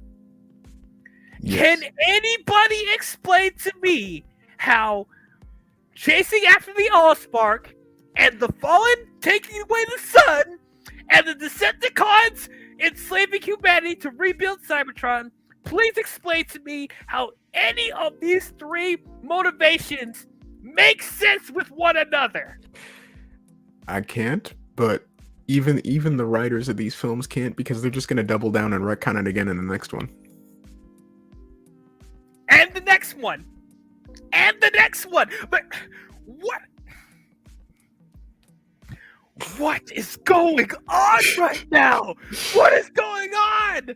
It's comical how many times they are retconning the origin of the Transformers. It is so ridiculous. We had to sit through 10 to 15 minutes of them explaining how Neil Armstrong and John F. Kennedy had to cover up the fact that there's a Transformer in a spaceship on the shadow part of the moon for thousands of years, and nobody knew about it. On top of that, the humans never tell the Autobots about this information. For what reason? Why? Just to spite them. And then they wonder why it's so dangerous for them to be here. Because they can... pointing the fingers at the Autobots for no reason. Now, I do remember that in the first movie, with the first teaser, that they had that tease of a Transformer landing on Mars, because they had that Mars rover. They could have easily, we could have easily had payoff to that if they. They could have just said that they were on Mars. But yeah. I guess Dark of the Mars doesn't have a nice ring to it. Yeah, even more improper grammar there. But Dark Side of Mars. There you go. Transformers, Dark Side of Mars. You literally could. I mean, it doesn't sound as good, I guess, but I think it sounds better than Dark of the Moon. Like Dark of the Moon. Okay, whatever. But it just makes no sense. I mean, I personally, I probably would have, if it was going with the Mars thing, which I agree, they should have done like a payoff on that. I don't know, maybe call it Transformers Contingency or something like that. Just Contingency plan. one word titles or 2-word titles. That's all you need. And it's like, even with that, we probably could have been able to fix some of the plot holes, not all of them, some of the plot holes with the previous two motivations of the villains. So we could say that, like, maybe Sentinel Prime and the Fallen, like, had an agreement that they both were after the same thing of trying to either create more Energon and or rebuild Cybertron. Okay, so they had that plan all along. They weren't for how the Autobots were going about things. Same thing with Megatron. So they could have established that all three of them had some sort of partnership, and there could have been some sort of conspiracy that they were going against. And maybe with them going after the Allspark, maybe that could be a part of them, like, resurrecting their civilization, I guess, which can also add on to top of the fact that they have to rebuild Cybertron, that they have to, use the Allspark to transform he with technology to rebuild their civilization. Okay, that's fine. And then they can use the Energon to do whatever they need to do on Cybertron as well. That's fine. But they don't establish any of that at all. I could do you one better. Sure. Without having to do retcons or previous encounters or anything, if you were to go with the Mars payoff, which, yes, like I said, I think would have been a much better way to go about it. You could have had, okay, either Sentinel stranded on Mars or they crash landed on Mars, whatever. The Decepticons and Autobots both know what Sentinel was carrying. Pillars that could, essentially be a space bridge. Okay, now the whole movie, or at least the first half of the movie, is a race to see who gets to Sentinel first, to see who can convince him to use whatever, his technology for whatever purpose. Okay, Decepticons get to him first. Boom, there you go. That sets up the plot points that happen in the rest of the movie. And you didn't even have to retcon anything. Simple writing. And you didn't have to bring in Buzz Aldrin to go and say that the moon landing was just to look at some Transformers. That was the most ridiculous thing I've ever seen. On top of this is the same man that's punched people for saying that the moon landing was fake, and you have him here saying that the moon landing was all for them cover up the fact that they're trying to find a transformer on the moon. And by the way, that CGI John F. Kennedy looked really bad as well. I was so like, why? Even I think the body doubles even looked bad. Like, the body double for Obama is like, it's clearly a different dude. Yeah, clearly. Didn't even try with that. Spielberg, you're producing this, and you looked at that and was like, yeah, that's fine. Right, anyone and everyone know what Spielberg's capable of. And, like, you produced this? You produced the first 3 movies. All of this. He's just getting less and less involved with these because he's just like, okay, Michael's getting. He jumped ship after this one. Yeah, he sure did. He got out before it got really bad. But yeah, it just doesn't make any sense, And once again, they could have added the dynamic of like that Sentinel and Optimus have some sort of like falling out, or like he was envious of Optimus of taking the leadership of the Autobots. Him having the matrix of leadership, like, it belongs to me, it belongs to me. Right. But even in the movie, like, Optimus willingly gives the matrix of leadership back to him, but he's like, no, I don't need it anymore. Right. He's like, no, you're in charge. You're my mentor. And like, okay, wait a minute. Okay, wait a goddamn second. If Sentinel Prime was gonna betray him this entire time, why would he willingly give the matrix of leadership back to Optimus? Right, that was literally them just handing you the ultimate MacGyver. That was like that was the that Really, you was could have like, even more power, but mhm, you mhm. gave That was willingly like gave it back. the yeah, that's like you're trying to set off these pillars. You're talking to Optimus like, what you gonna do about it? Optimus tries to step up to you, and you, with the power of the Matrix on your side, just absolutely dominate. Like that's like, I, I I just don't understand. don't know. I don't know. It's, it's whatever. All right. Let's talk about these Decepticons. Let us start. Well, actually, we kind of talked about it a little bit. Megatron. Um, doesn't do much in this movie. He doesn't. He's like I said. I think I mentioned in the last movie that we reviewed that he's not the big bad anymore. He's the person that brings about the big bad. Yeah, and like that's it. Just, once again, just doesn't make any sense because like they establish he is the de facto leader of the Mm-hmm. Decepticons. He doesn't work under anybody. He Mm-hmm. doesn't take orders from anybody. But like with Mm-hmm. each movie, they're like he secretly serves somebody else. Mm-hmm. Yeah, no, like one of his most famous quotes is him shouting, "I belong to nobody."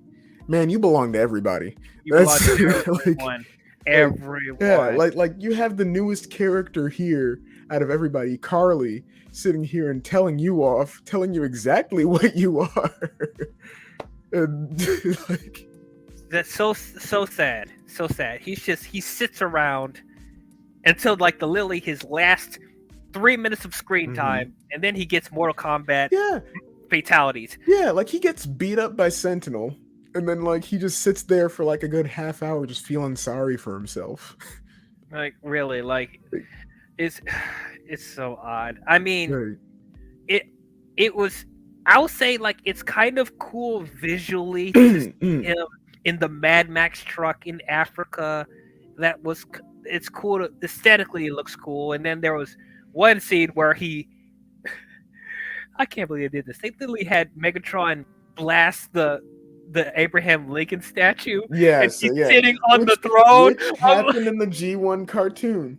it Which did. yes, it did. So that was a nice little callback. All right, But yeah, speaking of Megatron blowing up things, there was Mhm. an original draft for that scene in Africa Yeah.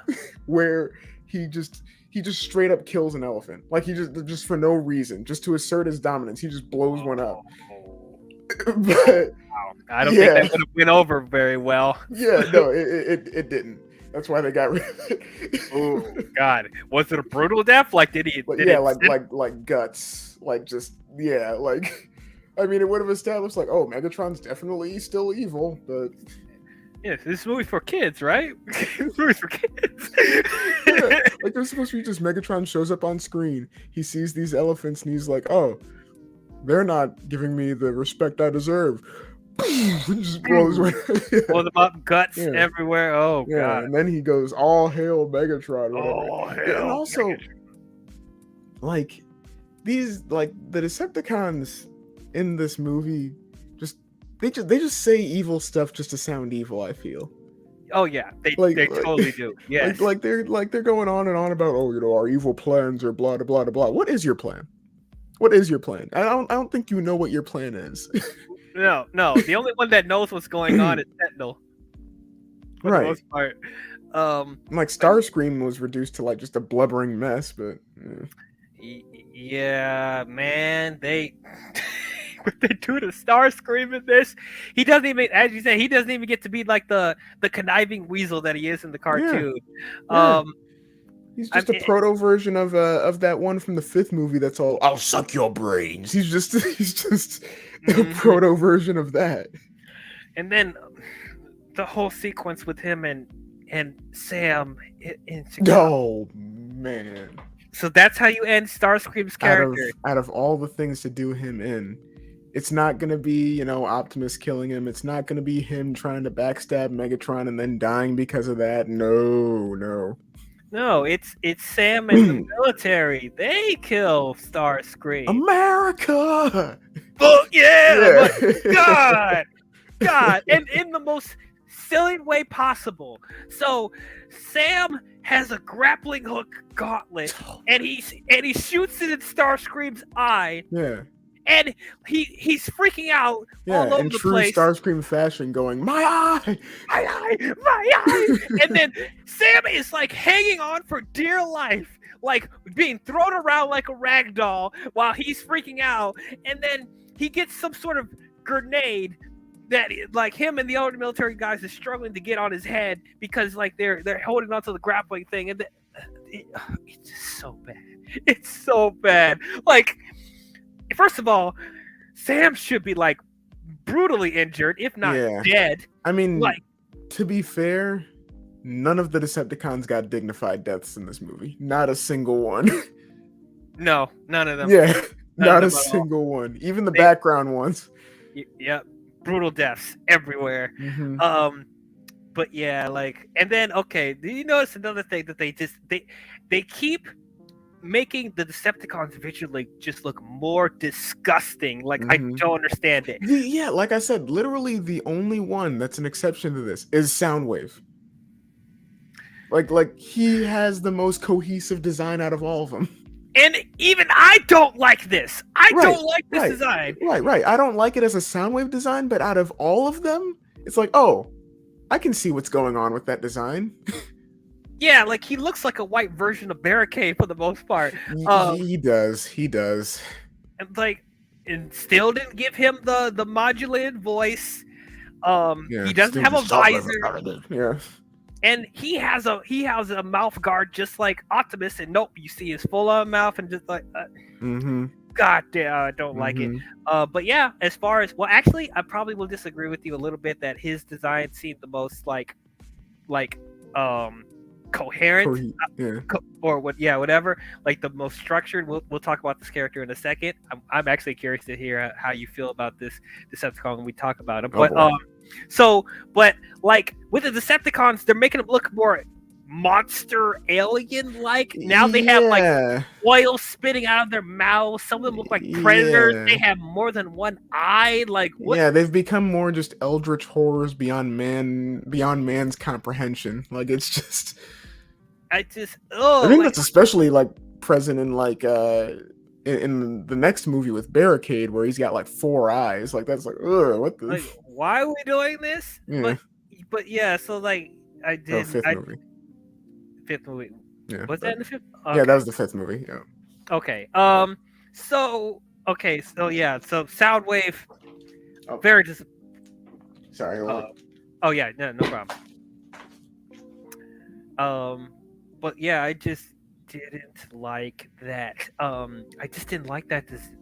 These designs, they're making them more disgusting with the oil and like stuff like that dripping from their mouths, and like, why are they making the Decepticons look more scary? I'm like, I mean, I get that they're the bad guys, like, I guess, but it's just like they're all supposed to be, the Autobots and Decepticons, they're all supposed to be similar in race, so it's very odd that there's Transformers that look more humanoid, and then there's Transformers that look like monsters, but they're all supposed to be similar race. It just doesn't make any sense to me. But yeah, it's just really strange. I was saying while you were handling that, like, the Autobots and Decepticons are supposed to be the same race. Why is some of them looking like humanoids and then some of them looking like monsters? Like, Yeah, and I mean that becomes like a lot more apparent in like future films too, which is weird. I mean, but then it just comes down to question another thing. It's like, were the Autobots and Decepticons always separate factions, or was that a faction that Megatron established and then the Optimus established? Like, was that always around, or was that something that happened later? So, from what I understand, I'm not sure how it's explained in this universe, but from what I understand, like, there was just Cybertron, and then eventually the Decepticons like kind of just got tired of the way things were and formed their like faction, and then the Autobots are essentially like a rebellion, from what I understand. Okay. So they all used to be like the same Cybertronians, I guess, for the most part, and then Megatron revolted and created his own faction of Yeah, they Cybertron. essentially Okay. established themselves as an empire, and then the Autobots were like, no, this isn't right, and formed their own little rebellion. That's how it is in most continuities, anyways. Okay. So that still doesn't explain. Okay, why do some Autobots look like humans and then some of them look like monsters? Like what? Like it just established that. Like, Well, why is there different species of Cybertronians? Like, I don't. you can't have handsome villains. Why not? Why not? But yeah. So I'm sorry. That's nitpicking. I know the casuals probably aren't like looking into this as much as we are, but it's like this is just stuff like it's just adding on top of stuff. So yeah. Laserbeak.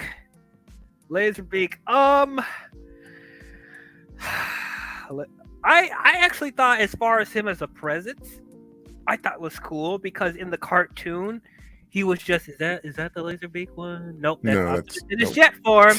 See, once again, like I can't tell because all of them look like junk to me. There it is, Mhm. Laserbeak. So I like him as a presence. He's actually pretty scary in this. Like you said in previous streams, like these Transformers films are getting more of a sci-fi horror vibe.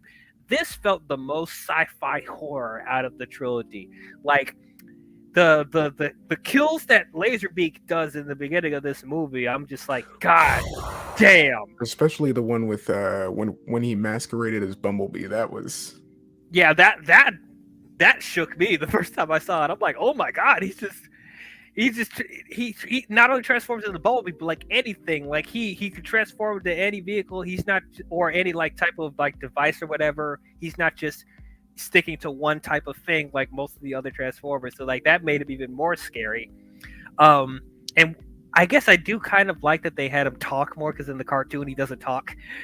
So they gave him more of a personality. So that made him even more scary. Okay, so but as far as his design, I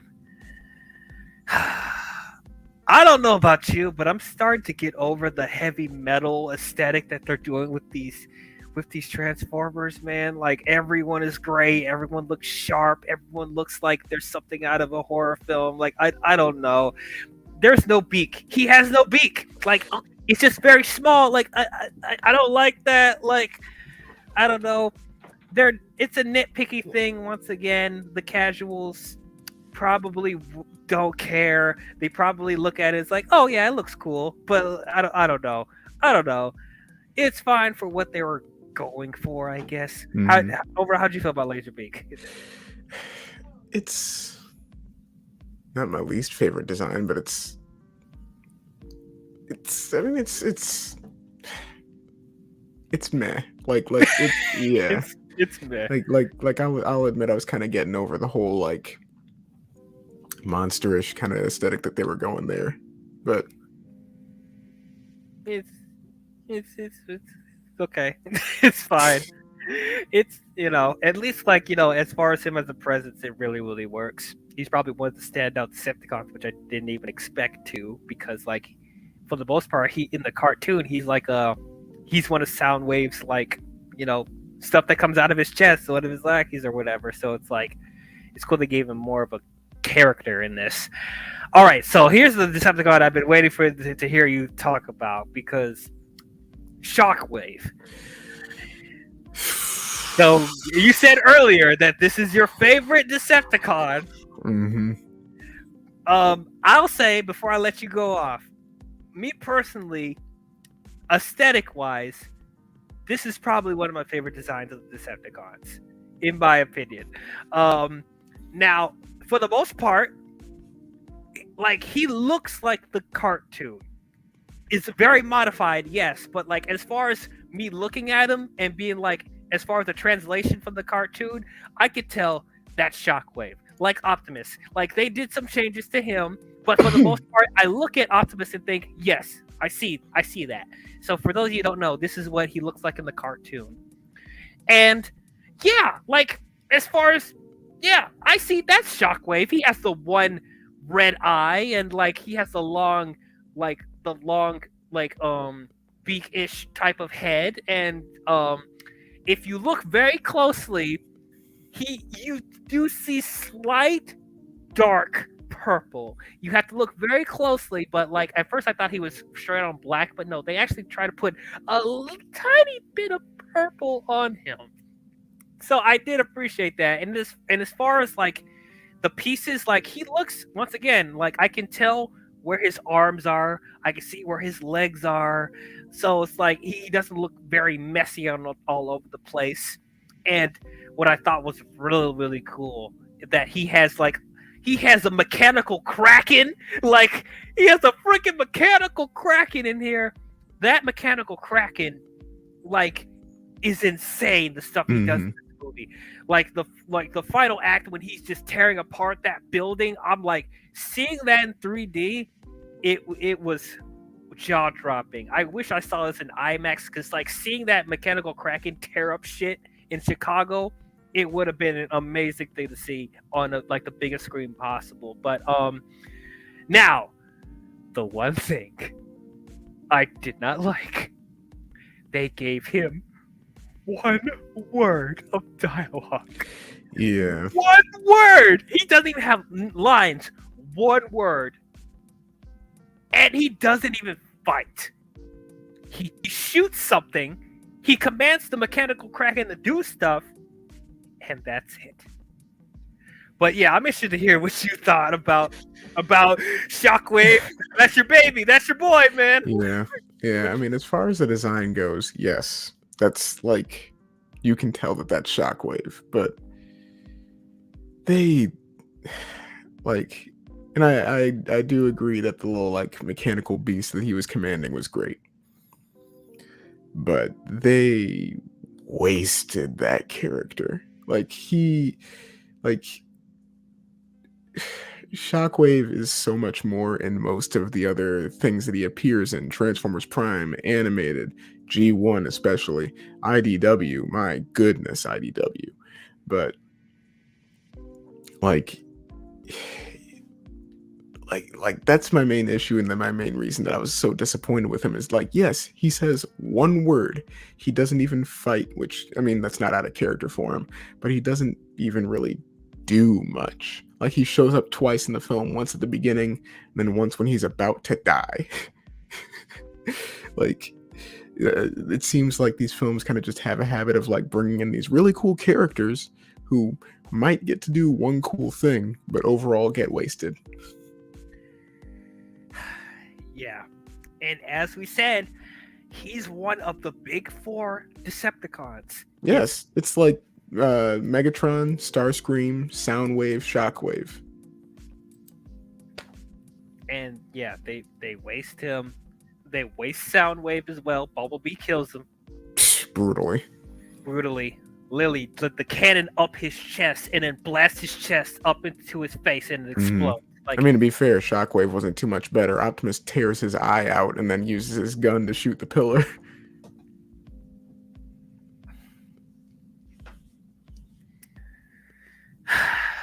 What a shame. What a damn shame. Yeah. Yeah. God, man. I mean, when you look at it with a critical eye, it's like, man, I struggle to find things to like, but like the spectacle of the film itself was what I mainly enjoyed. Yeah, that's the thing. It's like I know there's people. Once again, everyone goes to the last 45 minutes of the movie. I guess we can start talking about it now. The last 45 minutes of this movie, I'll admit, it's one of the best climaxes I have seen in an action film. Mm-hmm. Like, no freaking joke. In a way, I understand why they got Michael Bay to do this, because nobody does what he does as far as action scenes. Yeah, he does action scenes well. Everything else, garbage. But yeah, just like he actually had people in flight suits in this movie. Once again, he has car stunts. he's one of the few directors out there that believes in the mixture of practical and CGI, and it's some of the best I've seen up until this point. You know, that whole invasion that the Decepticons do, like the start of the invasion, when you see the Decepticons incinerate people in Chicago, all the ships coming down and blasting everything, like it's full on sci-fi horror at the most disturbing of scales. Like, people want to say Man of Steel was disturbing. Look at this. There is death, destruction everywhere. You see people on screen getting incinerated and killed. It is some dark shit. Oh, yeah. I loved it. I absolutely loved it. The whole climax where Sam, Carly, Tyrese, and all the other military people are trying to blast that one place with the pillar, and they have to go up on the building, and it's like the mechanical kraken comes up and destroys the building, and they have to jump outside of the building, slide on top of the building, shoot the glass so they can go on another floor before they slide to their deaths. And then the mechanical kraken comes in and breaks the building in half, and they're sliding and holding on for dear life while the kraken is literally breaking that building apart. And then right before they're about to kill them, Optimus comes in his jetpack with his trailer. They actually gave him the trailer in this. I want to say it one more time, which I was I'm glad that they did. I was worried we weren't going to get it because it wasn't in the first two movies, but I'm glad they finally gave him the trailer. And that trailer gave him a whole bunch of other gadgets and weapons and a jetpack. I thought that was cool. But right when the mechanical kraken looked like it was about to kill the humans, Optimus comes in with his jetpack and blasts the mechanical kraken in slow motion and all that. It is mind-blowing how awesome that entire sequence was. You don't see stunts like this anymore. You don't. It is spectacular. Michael Bay brought the spectacle in this. Abso-freaking-lutely. You see that the Transformers fighting on the streets where all this mayhem is happening. Sentinel and Optimus are fighting in the middle of town square, whatever they are, in Chicago. And then you're seeing all these ships blasting everywhere. The Autobots are it's madness. This came out a year before the Avengers. Yes. We forget that. Yes. This set the standard as far as climaxes in a film. I totally understand how people were mesmerized by this the first time they saw it, because you don't see anything like this. And I think as far as action, he perfected the action scenes with the Transformers in this, because we complained in the previous two movies that there's a whole bunch of close-ups and shaky cam and quick edits. There was barely any of that in this movie. You saw wide shots of Transformers fighting. You saw wide shots of them fighting in the air. You see the buildings toppling down. You see them doing parkour and everything. He definitely, as far as spectacle and action, top-notch. But that's the last 45 minutes. We have to sit through 2 hours and 34 minutes of a trash plot with inconsistent plot points, not enough character motivations, annoying ass humans. So I'm sorry. I can't overlook that whole thing I had to sit through to get to all this great stuff. I couldn't. So, and then another thing that was weird too, we talked about earlier of how that weird sequence of Optimus beating up Sentinel beating up Optimus, and then Megatron beating up Sentinel, and then Optimus killing Megatron, and then Optimus killing Sentinel so quickly. Okay, that was a weird exchange of sequences that happened. But then on top of that, the movie just ends when they kill Sentinel. Yes. Yes. Literally, there's no epilogue or anything. Yeah, they just do their cool poses. Optimus gives a speech. And then literally, blackout, the end. Wait, what? Wait, that's it? It's almost like, oh, we ran out of money. Yeah, we ran out of money. We gotta wrap it up now. Yeah, bear in mind that was how the Transformers live action films were supposed to just end.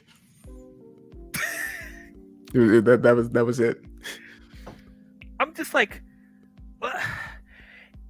and that's what just makes it strange too, because you gave us such an amazing climax, and it's like you don't even give us like a proper time to breathe and absorb all that in, give us like a nice little epilogue and where everybody's at, because you did that in the previous two movies, but no, you just, it's over. So I'm just like, what, how am I supposed to feel about that? What am I just don't understand. Like, I think I've heard this criticism before that like if you take like like certain segments of this movie with just the Transformers and certain action beats, like this movie, like there's certain scenes from this that you could just take alone and think this is some of the best filmmaking you've ever seen. You know, like these are good in segments. Like just seeing just having the Transformers alone, you don't have to worry about the human stuff. You would think this is some of the best filmmaking you've ever seen. But the fact that there's 2 hours and 34 minutes of this other shit, it's just like it kind of ruins it for me. It goes back to where I said that this could have been one of the biggest franchises in film history, almost on the same, if not the same level as something like Avatar or even the MCU. If they had better written stories, if they had better written characters, if they actually had a coherent universe and like actually cared about the lore of the Transformers, this could have been some of the best films ever made. You had Steven Spielberg producing these movies. They wasted it. And at the time, we didn't think they were going to make more from this. Like we thought this was the end. That was supposed to be the end. The end. And I don't know about you, but I don't feel fulfilled after that. Yeah, I mean, I don't feel fulfilled after that. And to be fair, I don't feel fulfilled after the next two movies either. But definitely don't.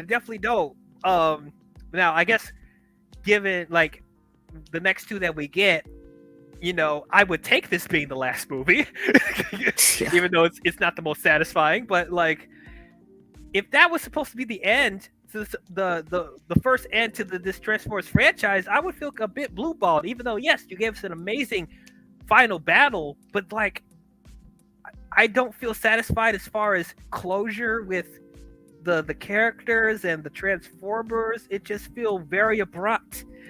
So I'm like, my brain's melted. Golly.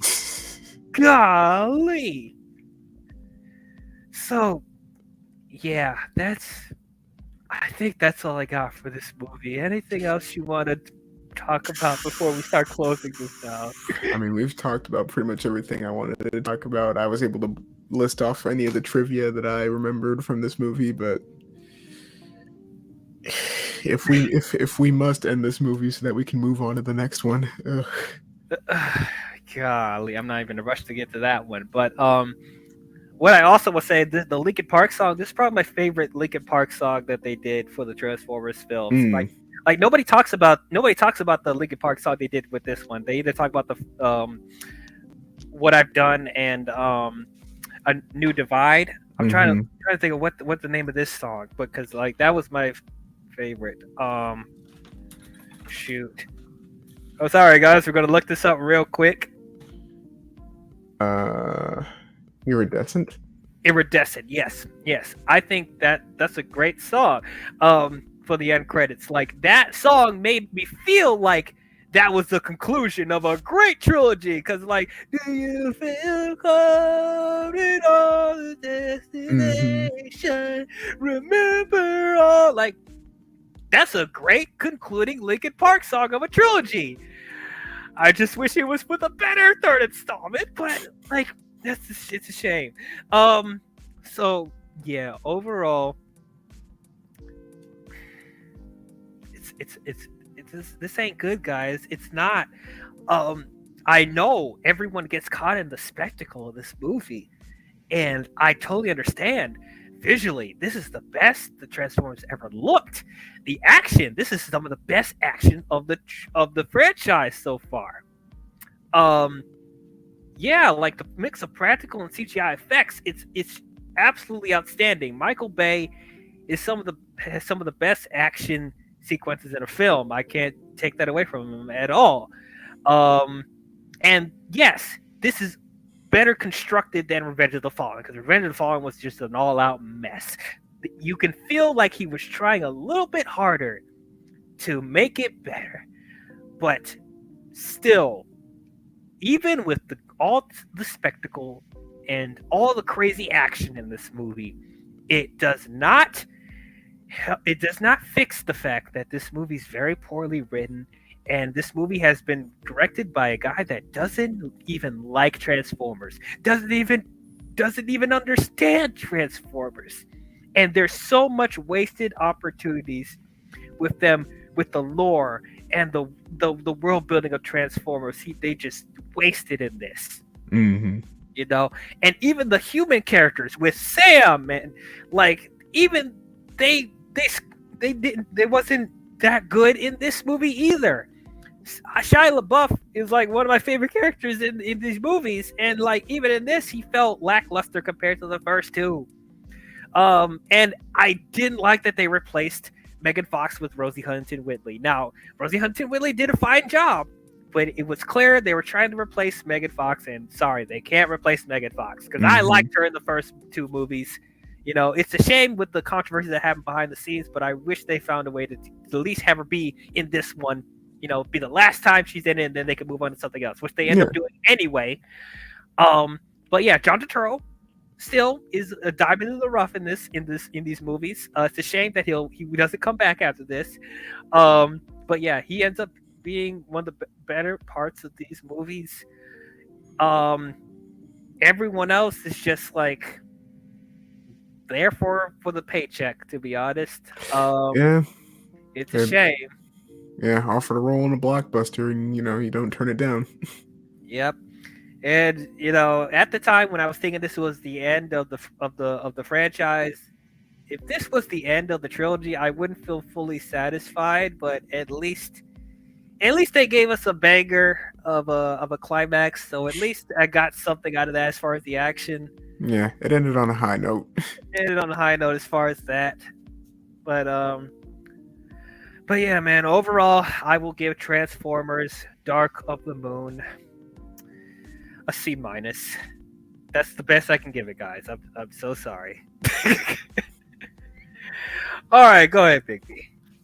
I mean, as I said, this is my favorite of the Bay films, my favorite of the Bay films in terms of like the spectacle and the visuals and everything.